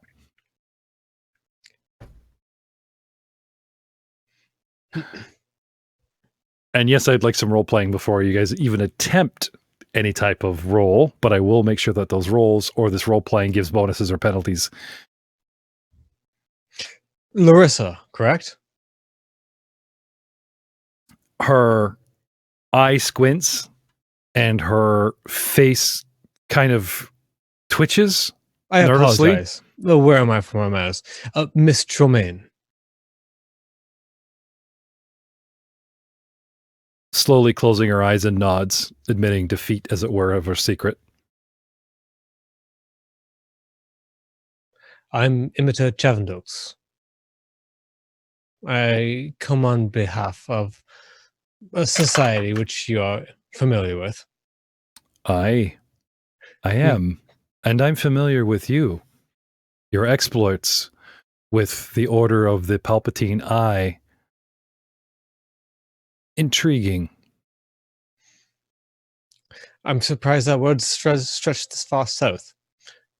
I am flattered, nevertheless, but this is neither the time for flattery nor accommodations.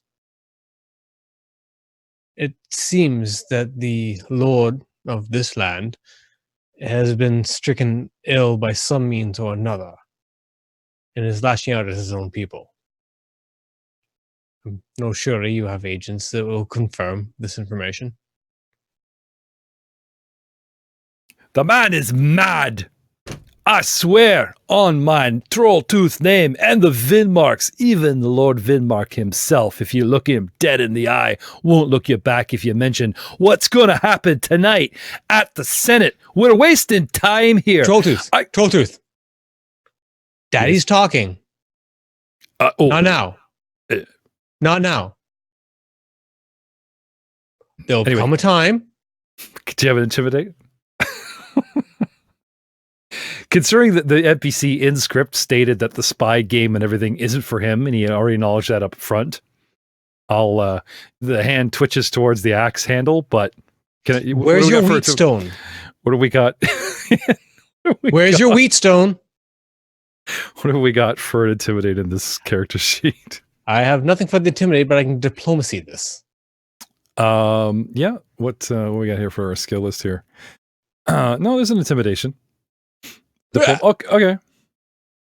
That's a 21 diplomacy. He just kind of backs off and skulks over to the corner of the room with a dwarf standing. That Your blade friend. looks dull. I would sharpen it. Can I have a sense motive from the guys at the back of the room? Like the dwarf? Yeah. Well, let's see. Sense motive is that society? Perception. Perception. Okay. 29. He was fine and he was backing off. Oh, he was, fuming about it. And then he caught the last words and indicating that my blade is dull. Imitar doesn't see me whirl around and just like I'm about to fly into a rage.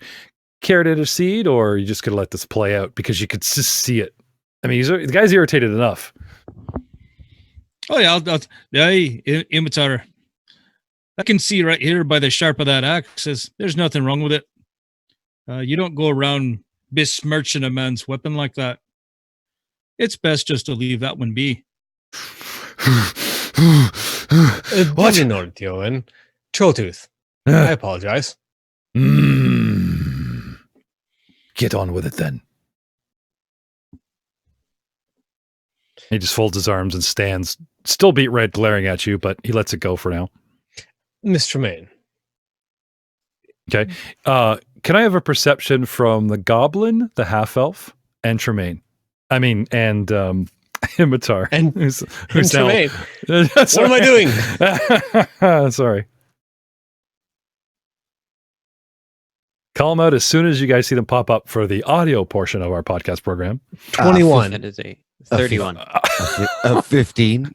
How about this? When you roll them, if somebody gets a roll ahead of your roll, wait for them to speak first, and then you'll always know the order of announcement. How about that? Ever. Try this again. Jay got 20? Jay. 31. 31. Where are we here? Natural 20, and then my perception is plus 11. Oh, okay, right. Sorry. Down the bottom, it says modifier in the dice roll. You can actually hard link mods so people can see what they are. Right. I will do that. Thank you. I know we're working off paper. It's a pain in the butt, but just speaking of the working off paper thing, I think I may have found in the Fantasy Ground forums a module you can load into Fantasy Ground that has the new APG classes built in. Ooh. Yes, I dropped the file into the Zoom chat. Okay. We'll continue on. We'll see if we can't do something like that in the background, but you guys would probably end up being distracted trying to mucking around with that, but thank you. Anyway, moving on. Jay will modify 31. Melba, what'd you get? I got a 15. All right. And Imitar? 21. Okay. All but the goblin. Okay. Turning our attention back to Tremaine, you see her clutching the desk and her knuckles are white. Very calm look on her face, but obviously really tense at the exchange that the Trolltooth almost went off in her room, wondering how the affiliation with you guys and what the hell's going on here. But anyway, she relaxes, but you do see that she's imprinted that sort of moist heat mark in the desk and her knuckles, Anyway, she slips her hand under her desk to hide it, rubbing the feeling back in. Yes, gentlemen, we shouldn't tarry. You're right. Correct that the Blades have heard these rumors of foreign interference, but we find it hard to believe that such widespread conspiracy could have gone completely undetected by our agency. Don't you think you're overstretching possibly the facts or what you assume might happen at the Senate? Tensions are high. We've noticed Cheliax, several agents, even members of the Silent Brotherhood have increased their number in town recently. Still, what you're insinuating, and from our own Grand Prince towards the Senate itself and his own family, is still quite hard to sort of put those two together. However, I do know that the Earl Vernocent recently, and practically overnight a few months ago, was placed in a high position by Prince Stavian himself and put in charge of the foreign affairs and security for the Senate for Exaltation Week. We've kept eyes on him, and he's been quite busy. And we've noted several foreign dignitaries and some of the more, shall we say, the possibility that someone or something, a faction, again, perhaps the Brotherhood, have had dealings with him. To put it bluntly, gentlemen and lady, I cannot move the blades without evidence. And I cannot search his estate without a warrant, or at least, shall we say, tipping our hand. If someone else were to garner evidence, damning evidence at his estate, then we would have all the proof we need to move on the Senate and get to the bottom of what's really going on there this evening. Well, this sounds quite easy for us. Well, gents, all we need to do is grab a few dead Taladidians and bring them back here. An easy enough plan. May I note the could, timeline? It's not evening yet. It's afternoon for these we could characters. Roughly timeline. Like midday, Senate, the party hasn't even started yet. Everything we've played for season 1 hasn't even happened. You guys are literally at a tailor shop right now getting your clothes. Yeah, noting the timeline makes a big difference. Sorry. Or we could perhaps pay the early visit before the festivities in the evening, whatever they may be. Trolltooth? You say you want to search a man's home while he's in it? That will raise a little bit of suspicion. Trolltooth, you're of third to second command with the Oafen Guards, are you not? I hold my own, and I have a small contingent of Ulfin men. But like I said, it was only recently that the Lady Morelia did me a solid, as it were, and cleared some, shall we say, grievances with my family name back home. That reputation will take a while to clear up and sink in here. I'm held in high regard, but I'm not overly trusted by the Vinmark family because of what I had Morelia clear up for me in a previous Pathfinder Society Adventure. Maybe we'll go back in time and lower your level and handle that too. But I'm just saying, right now, what are you getting at? Well, you have the ability to walk around in areas in plain view where we do not. Perhaps we could. Would you and some of the men that are loyal to you perhaps be willing to show a certain amount of concern for the safety of our newfound friends, the Earth? Perhaps that such an observation and time would perhaps keep him rather busy. Right. I definitely see where you're going. Strolls in the park. But through the dangerous park, which would entitle an extra contingent of Wolfen Guards.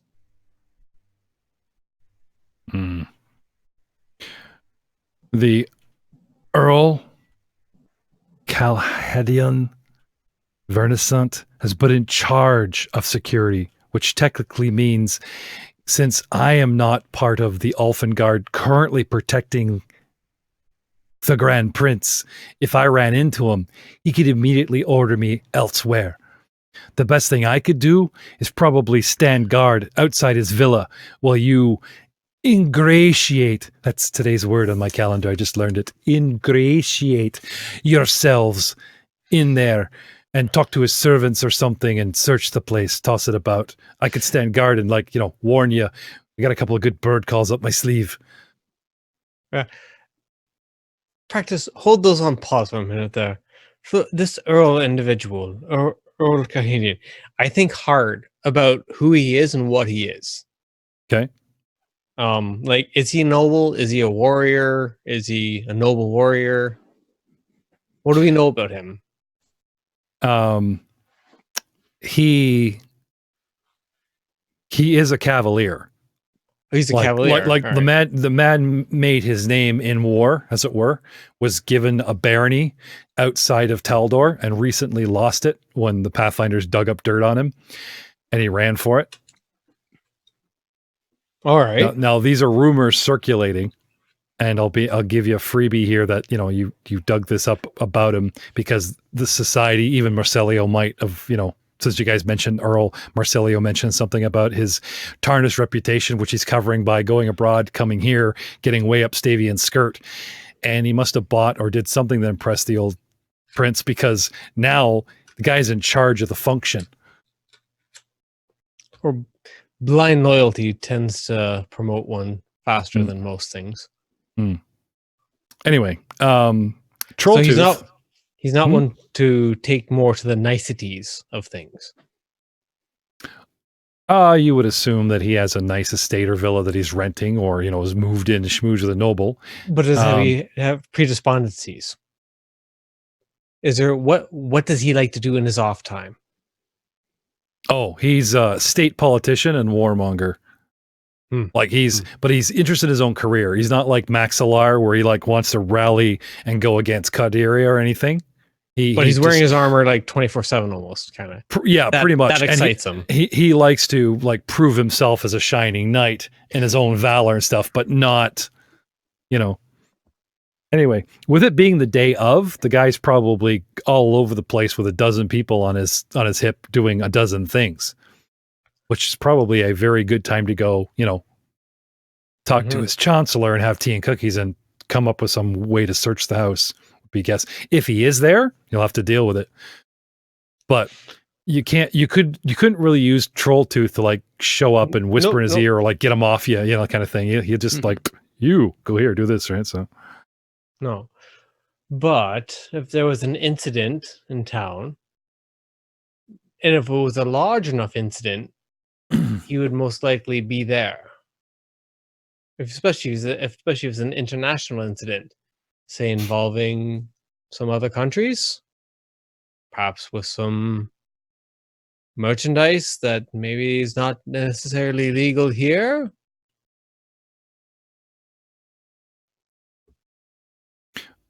And while I'm not following you. Let's say you set something up to go down in town. He wouldn't come running. No. Unless whatever it was big enough. He's essentially the chief of police. Not exactly. He's more like King Rent-A-Cop for everybody that has to do with the Senate today. We need to find a way to get him away from his premises on a fairly permanent basis. He's probably busy the entire day with looking after preparations for the exaltation, which is hours away. He's probably not sitting at his house. I don't think it would be particularly necessary to remove him from the premises. If assuming he's even in the premises, we would merely need to, in the event that he is even there, we could easily enough just provide some form of a distraction at that time. I do appreciate that the idea of having someone on the outside watching in, though, if you are able to do that, Monsieur Trolltooth. Sure. Yes, that would be most appreciated, and perhaps be able to help speed things along. I realize that politics is not exactly your or sometimes my favorite activity. Oh, you mean like now? You want me to go now? As soon as we begin heading out, yes. All right.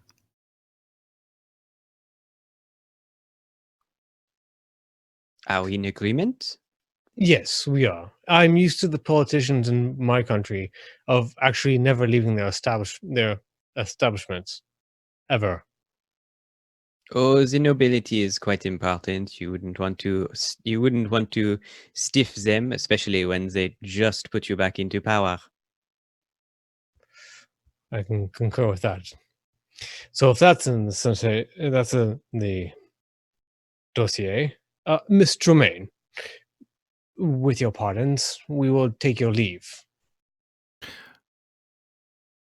Gentlemen, you may not need to use Troll Tooth, and if I may be so blunt, sir, he sort of sticks out like a sore thumb. Like I said, I have eyes on the Earl, and we have eyes on his domain. I could basically let you know of a window that you could search his house this afternoon. Well, I believe that's what we're discussing here, is a break in and enter, and then a search and seizure.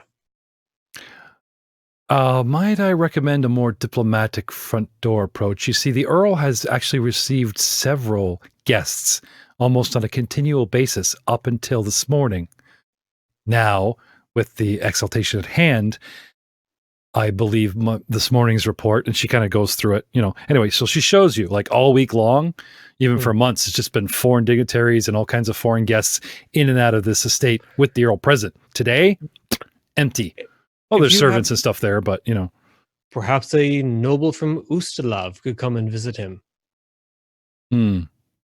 Perhaps.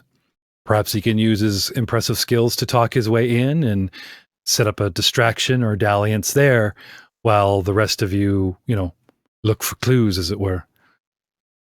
As I look at my immediate fellows, Travelor?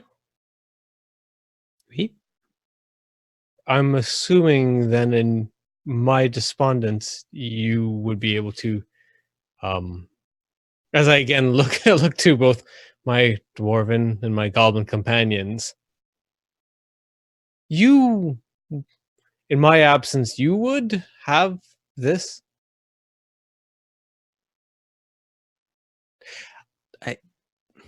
I would be absconded, and my skill set would also be absconded with entertainment. May I propose an alternative? I would gladly take an alternative. You still believe my name is Travelor? That was how it was enunciated the first time I heard it. My bad. Perhaps. Oh, no. That is indeed what I told you. But the fact that you still believe it, perhaps a slightly more foreign dignitary would be in better use. I can see that. Enjoy your time. Of course, Monsieur Tarve.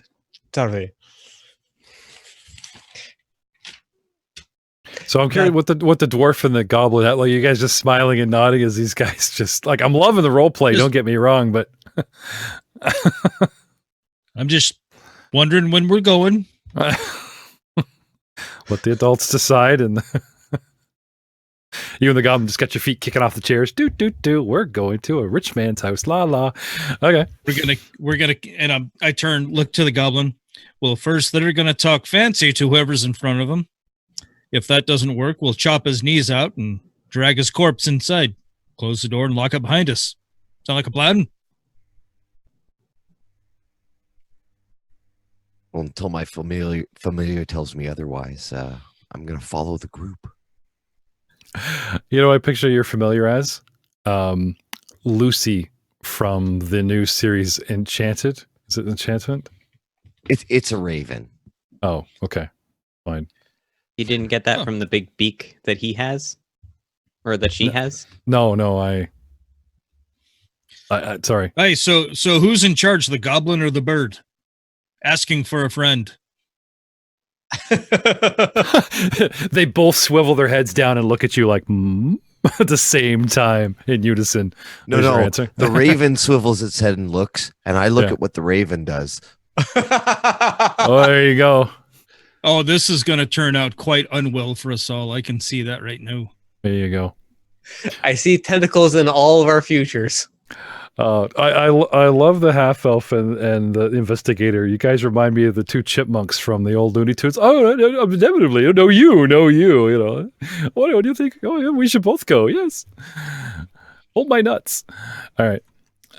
So, with a loose plan, the scene pulls out of the Chthonian Academy and falls down upon our new map. Yes, I have a map for you guys to look at. Huzzah.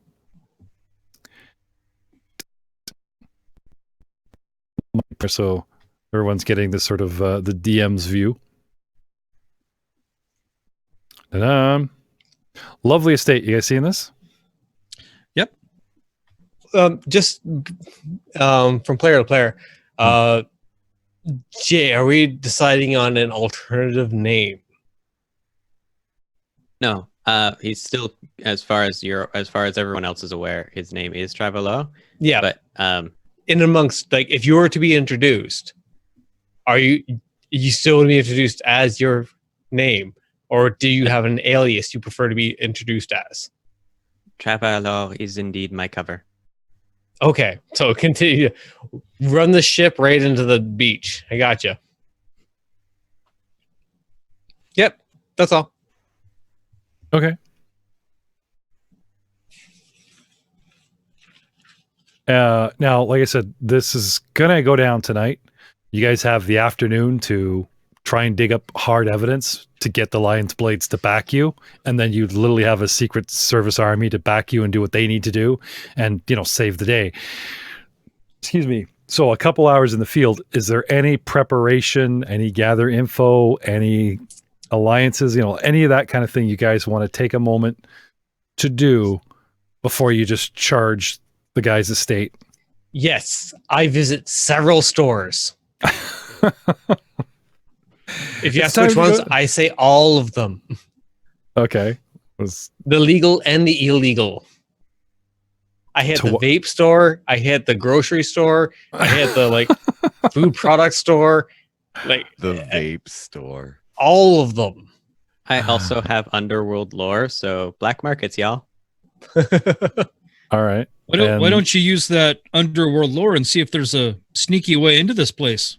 Maybe the front door is not the best way. Because I imagine there's at least one of our members who is not sneaky. Oh, I've got dwarven stealth on my side. Don't you I worry am- about me. I'm keenly familiar. I'm read up on Dwarven Stealth. Involve banging two rocks together. Hmm. Nah, you Hello, just, you just dwarves are here. La la la. you just set them to the top of a hill and then have them roll down. While laughing giddily the entire way down the hill. Okay. So, were you indicating of the half-baked characters that we're already playing and you need gear and stuff and such? That's probably the reference. The reference? Yeah. Which means we hope you've enjoyed our beginnings, our wee beginnings of our Pathfinder 2nd Edition for Advanced Class Beta test. We will return next week as part of our Mongers bundle. But don't worry, the night isn't over yet. We're just going to switch shows, do something a little else tonight that we're a little bit more comfortable with and prepared for. But we wanted to give the opener of this a good go, and that's why we gave it more than the proverbial hour, and we will give it more than a single hour likely next week, because it counts as our Age of Ashes. It counts as our Dice for Dishonor, even though we're labeling this as technically an Echoes of Honor episode. I'm GM Jeff Ball. Thank you so much for joining us. We are live streaming right here on twitch.tv/GM's Cut. You will find these videos later uploaded to our YouTube channel and hashed out the audio as a live version of a podcast on SoundCloud, Stitcher, Spreaker, iTunes. Mongers Actual Play podcasts produced by Dicewise Entertainment are everywhere. Once again, I'd like to thank our sponsors, Fantasy Grounds, for providing us with the core books in their tabletop virtual that we use, as well as Devon Knight's minis, which you will see a lot of myself personal taste using. Those lovely cartoon top-down views, which personally I just like better than the proverbial Pog minis where you just get the headshot moving around a battle grid. And we'll see you next time. But we'll see you shortly after the break. We will be right back.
So I'm in the library. What do I do now? Everyone, we're back. So we're back, and we've decided instead of squeezing in another like short show or whatever, because it's about the playtest, because it's about these characters, instead of playing them completed and going, oh, this is what I chose, this is why. Our main bundle is over, but we're actually going to have like a little bit of an after party, a little bit of after show. We're going to leave the stream up, and the guys are going to work on their characters with that software that we just got provided, and we'll let you guys, hang out and watch us actually, build our characters, and the stream's still running. So I'm just going to make some mods to, the screen here, and by all means, guys, keep in mind that they can't see your character sheets. Or actually, I could probably pull them up and show them. Guys, look at stuff. Sure. As I was saying, load the library for the advanced player classes into Fantasy Grounds. You click the library button in the bottom left-hand corner. There's a modules button.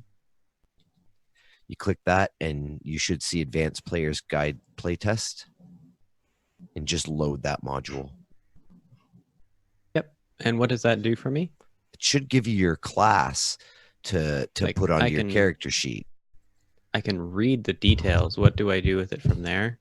So, if when you're building your character, if you click the tracker on your main page, it kind of brings you through the process of leveling your character. And so you go through the steps, and when you get to the class one, if you click the class button, or you can actually load the same thing by clicking the class button in the menus on the right-hand side. You go to the group Advanced Player's Guide Class Playtest, and it gives the Investigator, the Oracle, the Swashbuckler, and the Witch. So you can literally drag and drop your class in, and it adds all of the spells and abilities and features for the new. Where's the tracker? Oh, there it is. Top right. Okay, so let's start with Jay, because since he's learning, I've got your character sheet up, Jay, and I've got your tracker up, so people will see what you're doing. Yeah, sure. Okay, so I believe you open up tracker, and then the first thing it says is ancestry. Sorry, it's Fantasy Grounds is being a little glitchy for me at the moment. So if you click on ancestries, you get your dwarf, elf, gnome, goblin, human, right? To pick half elf, you actually go with human. Yes. Is that correct, Joe? Right? You go with human, and then you got to mod it. That is correct. Okay. So I'm going to drag human right in there, since you said you're having trouble. And it automatically goes, oh, here's your hit points, static for being human, this, blah, blah, blah. And it talks about 2 scores that you're going to want to, because this is a base stat build, +2, +2, +2. There's no rolling. There's no 15-point buy. Your choices just block build your stats as we go. So out of the gate, I can tell you the swashbuckler is probably going to say, oh, why don't you do your charisma, your dex, or your, intelligence, whatever. But out of the gate, you get 2 freebies, 2 things that you're going to boost. And these are the ones that you're probably going to want to boost early so that they end up higher down the road. Those would be dexterity and strength at the moment. Okay. And that's it. And then we say you're half elf.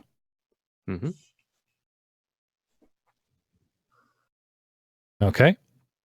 And then we go into background. And there are all kinds of, oh, look, there's a detective for our other guy. There's all kinds of generic backgrounds. Yeah. Yes. Criminal background. Ooh. Interesting. Are you a smooth criminal or just a criminal? I was a smooth criminal, then it kind of backfired. Okay. So right away it's asking for dexterity or intelligence boost. Yes, dexterity boost. Okay. And now it's asking for your class.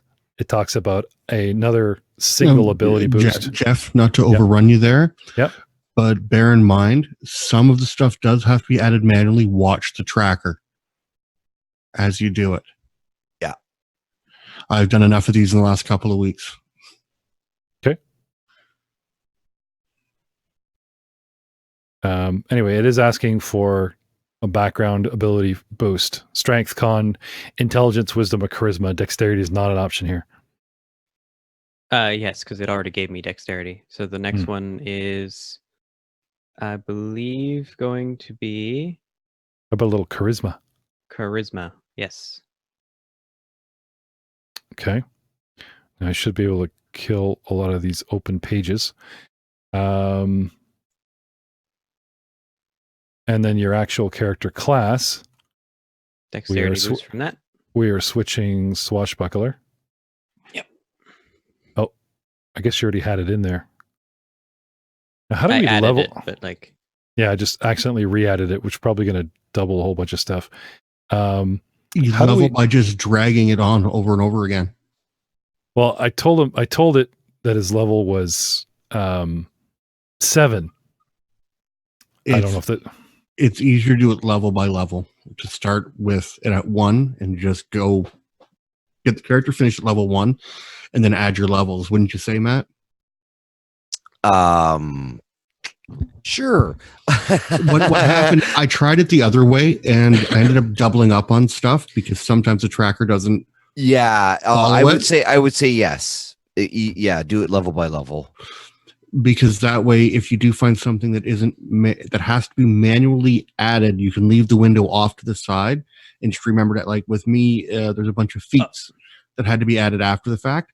I just put it off to the side and did my feats all at once at the end. Okay, so now I have back to you. change the Back. manual added here. No, like I went in there and I deleted the manual.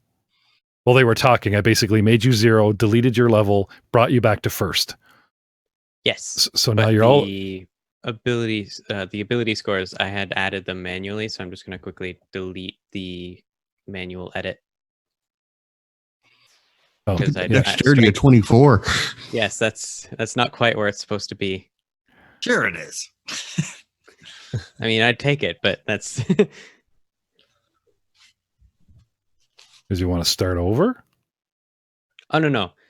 There's the stuff we added with the tracker, which stacks normally, and that actually adds in like in the background. And then there's stuff I added like on my own afterwards. No, I know what happened. I'm just saying, Yeah. like, just take them to 10 and we'll do it over. I just removed the miscellaneous bonus that I added. Oh, I see. So we're just hitting 0 all the way down. Yeah. And there you are. Gotcha. And now you're on par again. Okay. So at the very end, it talks about free boosts. Yes. And you get 4, and it can be just about anything by the look of it. Mm-hmm. Strength, dexterity, constitution, and I believe charisma. Okay. Leaving you with 14 strength, 18 dex, 12 con, 10 intelligence, 10 wisdom, 14 charisma. Are you happy with that? Yes. Okay. Now we go to your. Are you allowed to double up with stats on that, or you had to take different ones? I forget. I thought there was some ruling. You have to for that. take different ones every time you apply a boost. So at every step in the character creation process, you can only apply a 2-point boost to an ability one time. Yeah, but no, but you just straight up ability boosts that you can give to your character, right? Yeah, at the Beg your end, the pardon? four freebies. We just did that. And Oh, yeah, you- and you can give them anything for that. They can Yeah. go anywhere, but you can't put 2 in the same score. Yeah. If you just work on your other guys with the tracker while I'm working with Jay, and you guys are helping me with Jay, it'll prompt you for just about all of it. Okay. Yeah, no, it is, but I was just curious because it allows me to put them all into one stat, and I didn't think you were allowed to do that. No, you are not. You are not. Yeah. It only lets me select for him. It only let me select the free boost once. Anyway, Still pretending you're first level. He gets an ancestry? Right? Yes. What do you want? We've got adaptive cantrip, cooperative nature, general training, haughty obstinacy. Oh, that sounds like you. You were pretty haughty. Elf atavism. Oh. Where is that? It's not here. Oh, hang on. Oh. I've gotta go half elf. Sorry. There we go. And now it's here. Okay. All right. My bad. Yep. Boop. Okay. It's in there. And What's the next? Then now it says ancestry, general skill, and class, but does he get all four? Yes. Yeah, I think so. Elf atavism allows me to pick like an elf heritage. At which point I picked ancient elf. Hang on a second.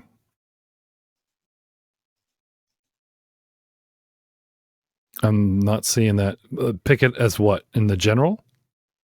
Elf atavism, basically, blood runs particularly strong, granting you features far more elven than those of a typical half-elf. You may also have been raised among elves, steeped in yada yada yada heritage.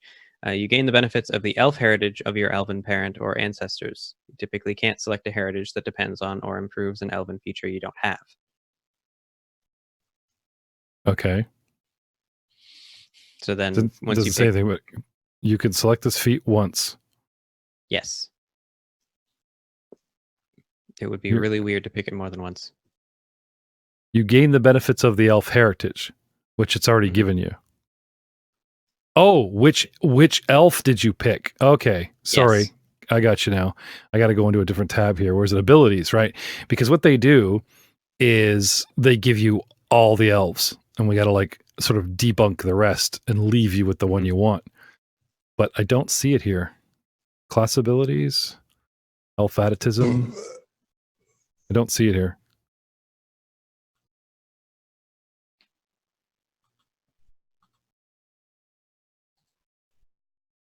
Do I just make him an elf? You don't see the. It's a half elf trait. Bottom right corner, Jeff. Heritage half elf. Yeah. What about it? It says heritage half elf. So- Yeah. Click on so it. I need. Yeah. Either one of your parents was an elf, blah, blah, blah. Yeah. So the actual, like the human heritage is half elf, yes. No, I get that. But what you selected, the ancient elf, isn't here on your sheet. That's what Not I'm an saying. option. Okay, where do I need to look for that? Well, the last time we built a goblin or somebody, it was like, oh, here's every type of gnome, and you just delete the ones you're not, leaving you with the forge dwarf.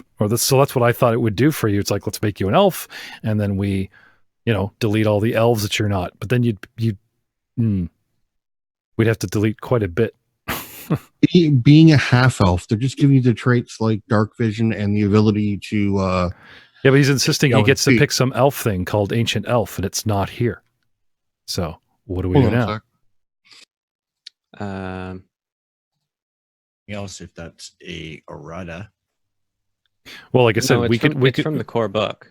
we could throw elf in there, and there'd be a crap ton Heritage. to delete. But you see what I'm saying? Make them two races, and then just delete everything that's elven except for the ancient elvistry. Oh, okay. Kind of overkill on your sheet, but Ancient elf is apparently from another book that came out for second ed.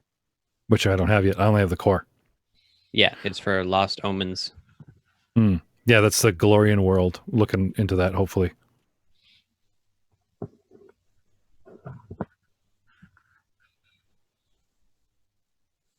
You should have access to that, Jeff. I gave that to you.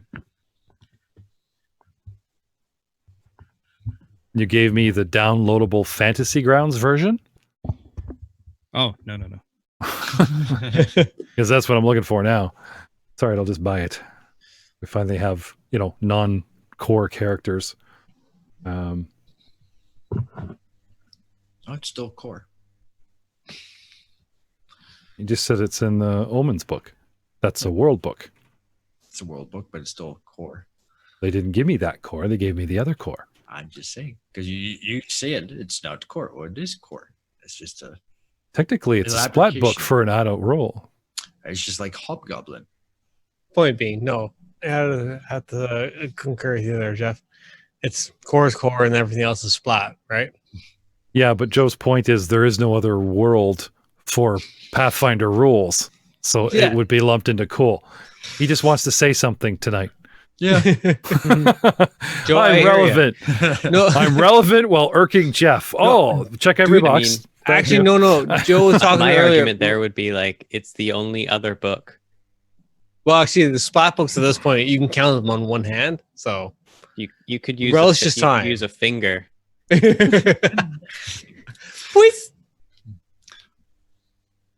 Because count how many splat books in Pathfinder. Oh my god. Oh, Jesus. Sorry, Frank. Was that one? Of shelf. Round about There's the 35 bookshelf times of 4, splat books for PF1. and then Wait, are we talking the ones that are from Piezo or the ones that are from like all the splat books? Remembering we're on live stream and getting back to the character at hand. My bad. A rat. It was entertaining. That's what people want to see. Ranting. $45. Wow. Yeah, we'll see if you live at the other end and you guys want to add another show before I left at $50. Or, you know, like, that sounds like a hard pass right now. considering Fantasy I could Grounds just add just that turned part over in like manually. they just gave me like $400 or $500 worth of first edition books to sponsor all of our other shows. That's why we've moved Ashley and Mummy's Mask to Friday. Then anyway, I could just like add that part in manually. Just delete the other elf things that I don't need, and then there's yeah. nothing here, so we'll figure that out later. Anyway, okay. Yeah. So moving on. What else we got? What was it? The general? Oh, you wanted a general skill. Oh, you know what? What if we?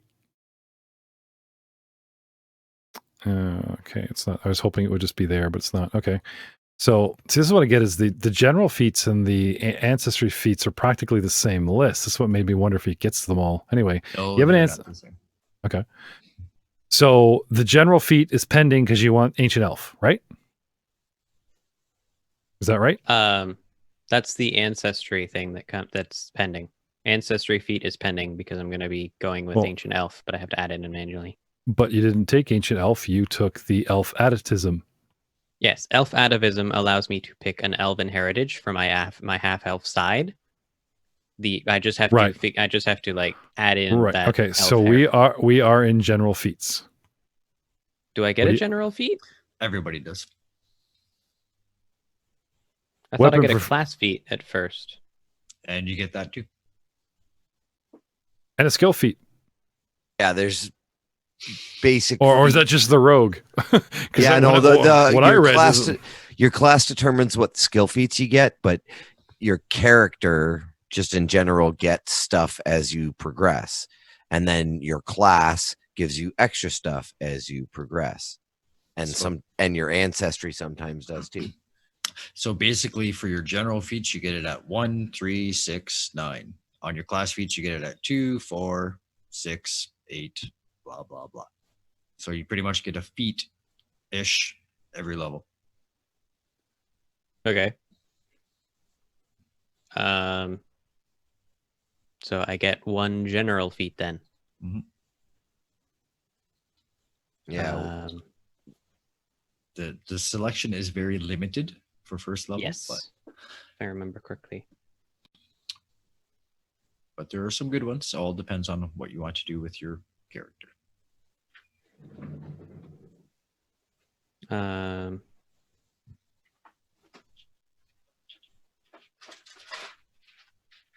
Which is something you can always do later because there is a feat that allows you to take another class feat. So if you want There is? to, yes, there is. yes, there is ancestral, and also one that allows you to do an ancestry feat. To take another one instead of. Yeah, that's ancestral paragon though, isn't it? Yeah, that's the ancestral That's- one. Yeah, then that there's- comes up at third. There is another one that lets you do class feat. What's that one?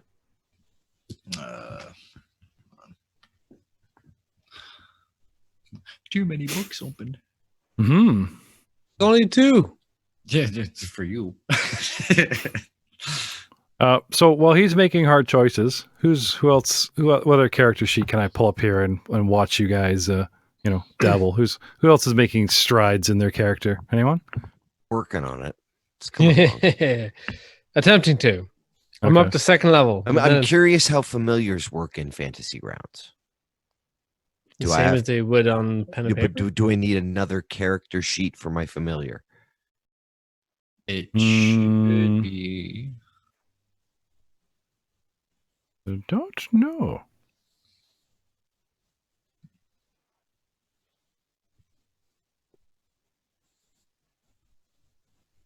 I don't know that one either for fantasy round.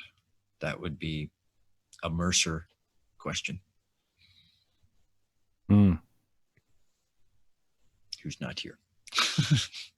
No, he's away. Dare he? How dare he have a life? Right? Doesn't he know it's all for moot? No one's told him? And goblins don't move at the normal rate of everyone else because aren't humans 30? 25. Oh, Humans they are 25? Oh, they are. Yeah, Same. humans are 25. Oh, okay. Like looking at the swashbuckler advancement chart, it says at level 1, I get an ancestry and background feat, initial proficiencies, panache, swashbuckler's style, precise strike, 2d6, yada yada yada, confident finish, shield block, and a swashbuckler feat. Mhm. So class feat, ancestry, and background. It doesn't say it doesn't say I get a general. Everybody gets a general. That's why it's called a general. Well, yeah, like normally it says you get a general. Like at 3rd level, it's like you get a general feat. Because it should be in your character. I'll be right back.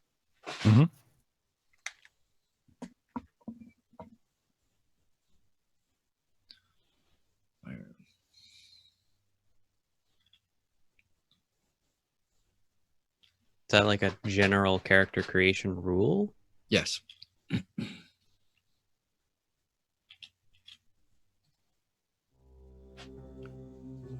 Oh, sorry. That's for most. So maybe it's based on. Because according to the core rulebook, for most classes, you gain a general feat. Nope, when you reach 3rd level and every 4 levels after. Sorry, that was my bad.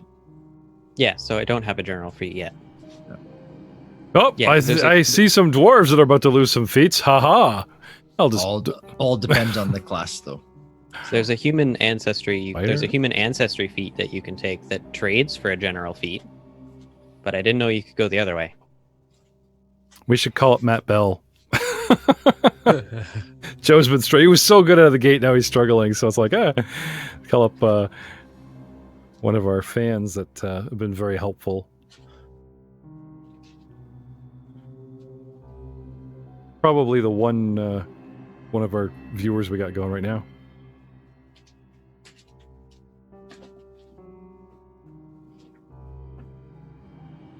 Matt, if you're listening, email us right now. The answers we seek. I know the answer that you seek.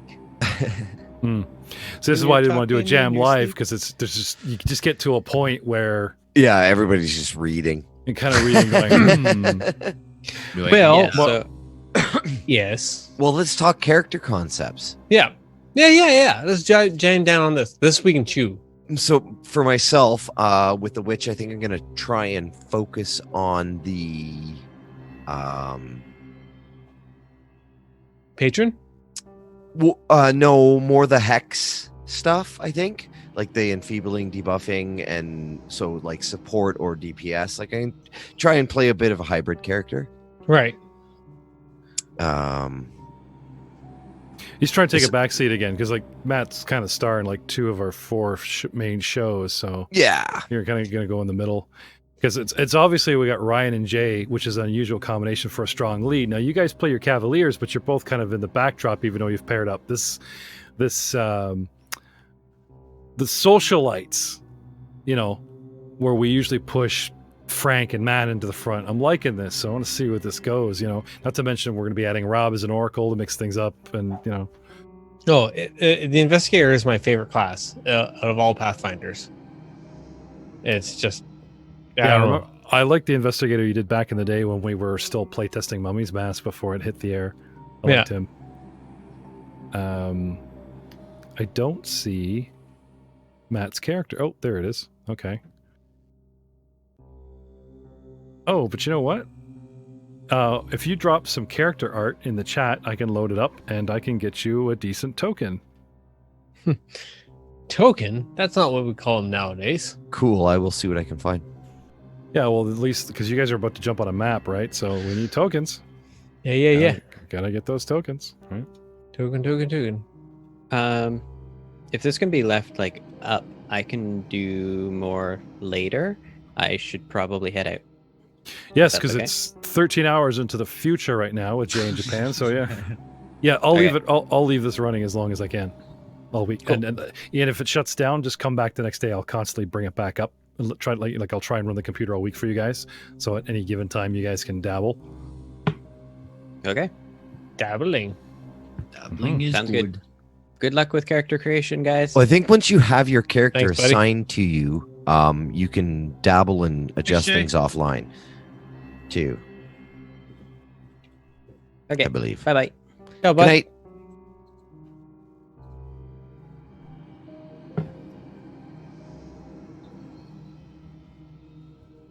So it's like, Unfortunately, Matt, you lose the module libraries. I tried this already.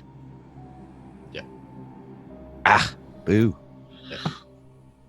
Well, that's why I said anybody with this stuff, just ask and just leave it up and running is the only way to do it. Lose the what? the Oh, Lose you leave access module. because I have mine down. No, I'll have it up. Don't worry. Yeah. Yeah. the core's still there though, because everybody pretty much has that. So. Yes.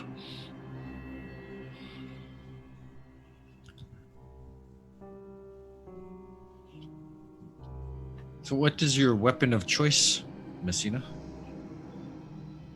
Besides a smoking pipe. His wit.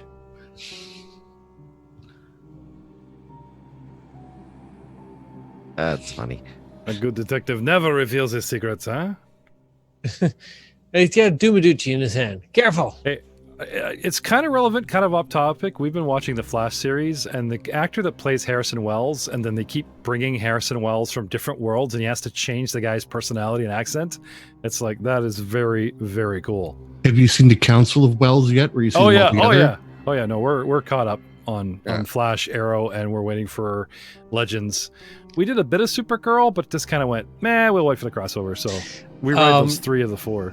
Okay, if we're speaking on that, like I saw you said Council of Wells, I thought of the Council of Ricks. Yeah, Same idea.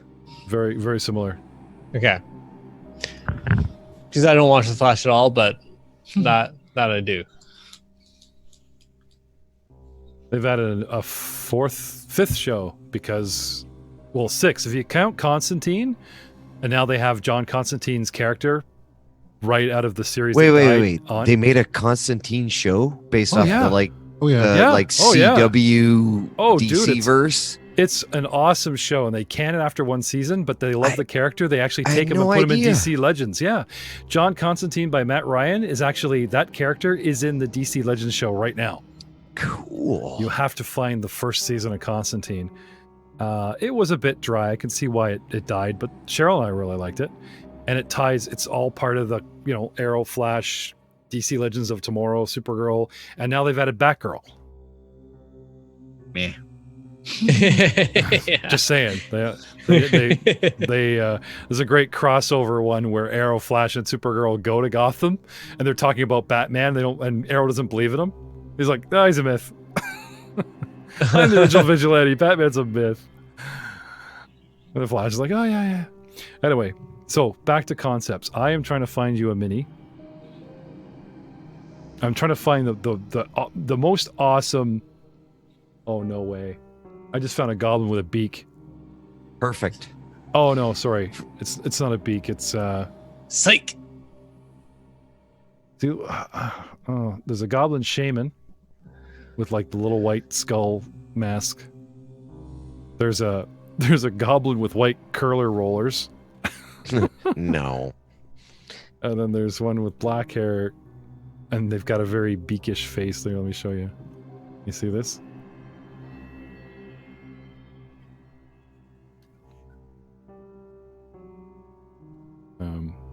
If you go to pull up the party sheet, Yeah. and then if you pull the character, where is it? Da-da-da-da. Put good old Melba Toast in the order here, and then pull her over. You'll see that you guys can see the mini now. I wonder if I can just drop them directly in here. Oh, I can. Sweet. Here comes the goblins.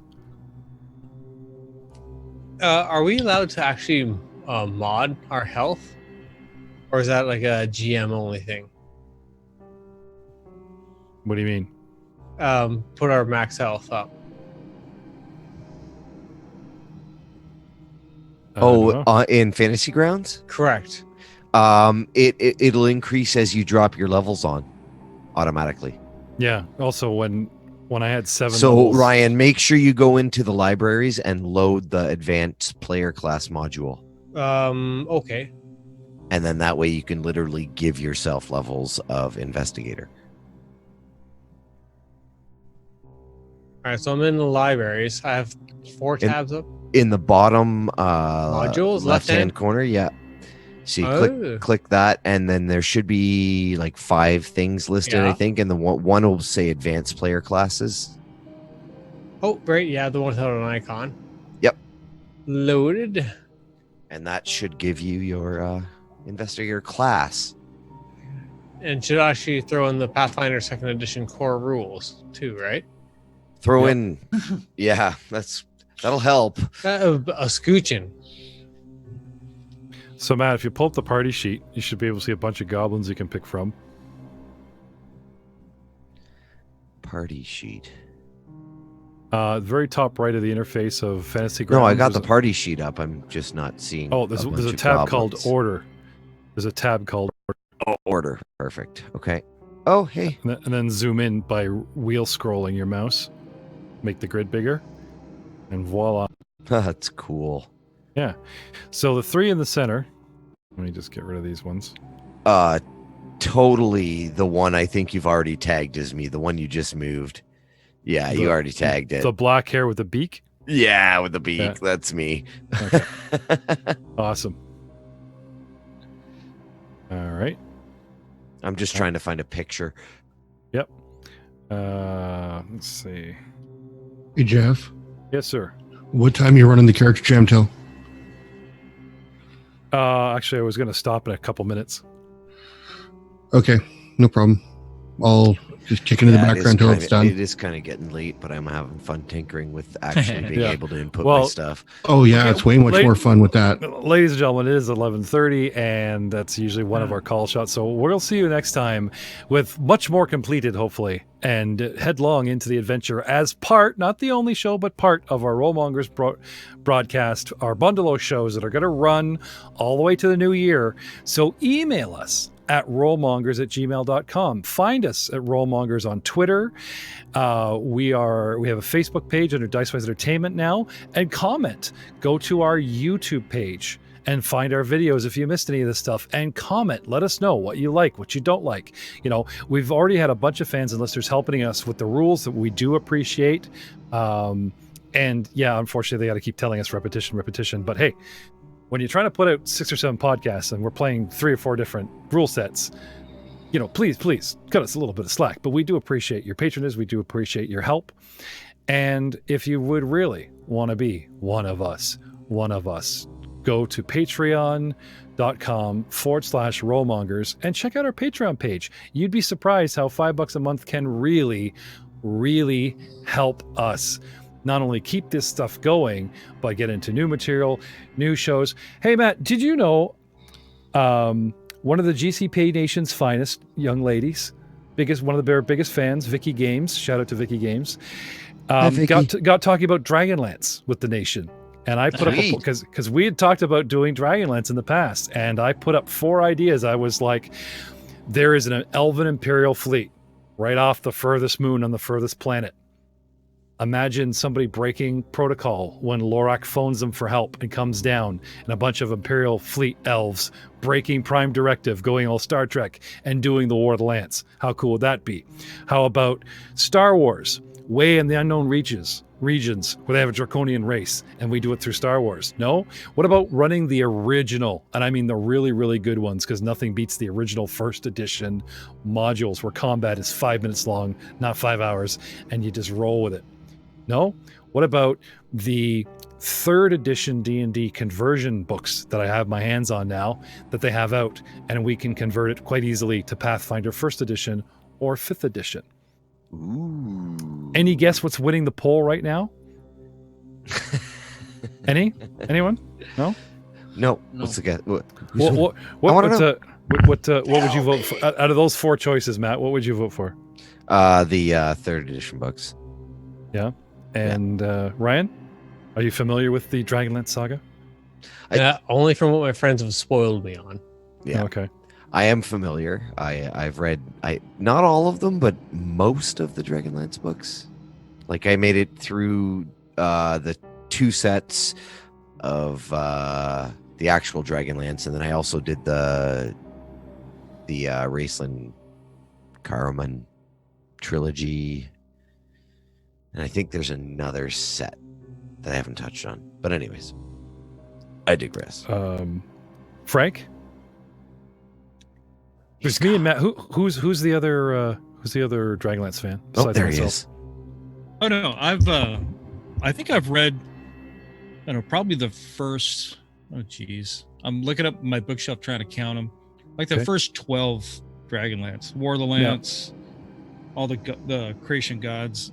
This is one of the series, Ryan, where reading the books just makes it better because you could play it with the original heroes to actually give you the heroes to play, or you can make up your own dudes. This is my biggest thing, is like, it's never going to be the same unless you actually play the heroes. But if you've live streamed the heroes, it's like, nah, he's not doing a good Raceland. Like, that'd be really hard to do. So hence I wanted to put my own spin on it, like the spell jamming idea. We are currently at 14 votes, 1 day in to a 6-day poll. I'm going to give this a week. And I'm not promising anything. I'm just saying this is one of those answered questions, what if we did one of these? And we kind of went, niche audience, right? But just some of the reactions. I mean, Skid Meyer mentioning that the Rifts books sent me and Rob off into a big tizzy a couple of weeks ago. We are at 7% for Star Wars. We are at 14% for spell jamming, 29% for first edition, and converting the originals by using the 3.5 for either Pathfinder or 5th edition is at 50% of the votes. Nice. And that's day one. Wow. We'll get back to you. And there's already people commenting going, I love Dragonlance. It was my Bible. Yeah, I'm feeling you, brother. I'm feeling you. Like, anyway, we got all kinds of extra time. Start a show at 6:37. Like, that's so much going. We'll see. Anyway, but that's all we got for tonight. Thank you so much for watching, and listening, and viewing, and keeping with us. And we will see you next time. Say goodnight, everybody. Good night, all. Thanks Good for night. tuning in. Good night. Ciao, ciao.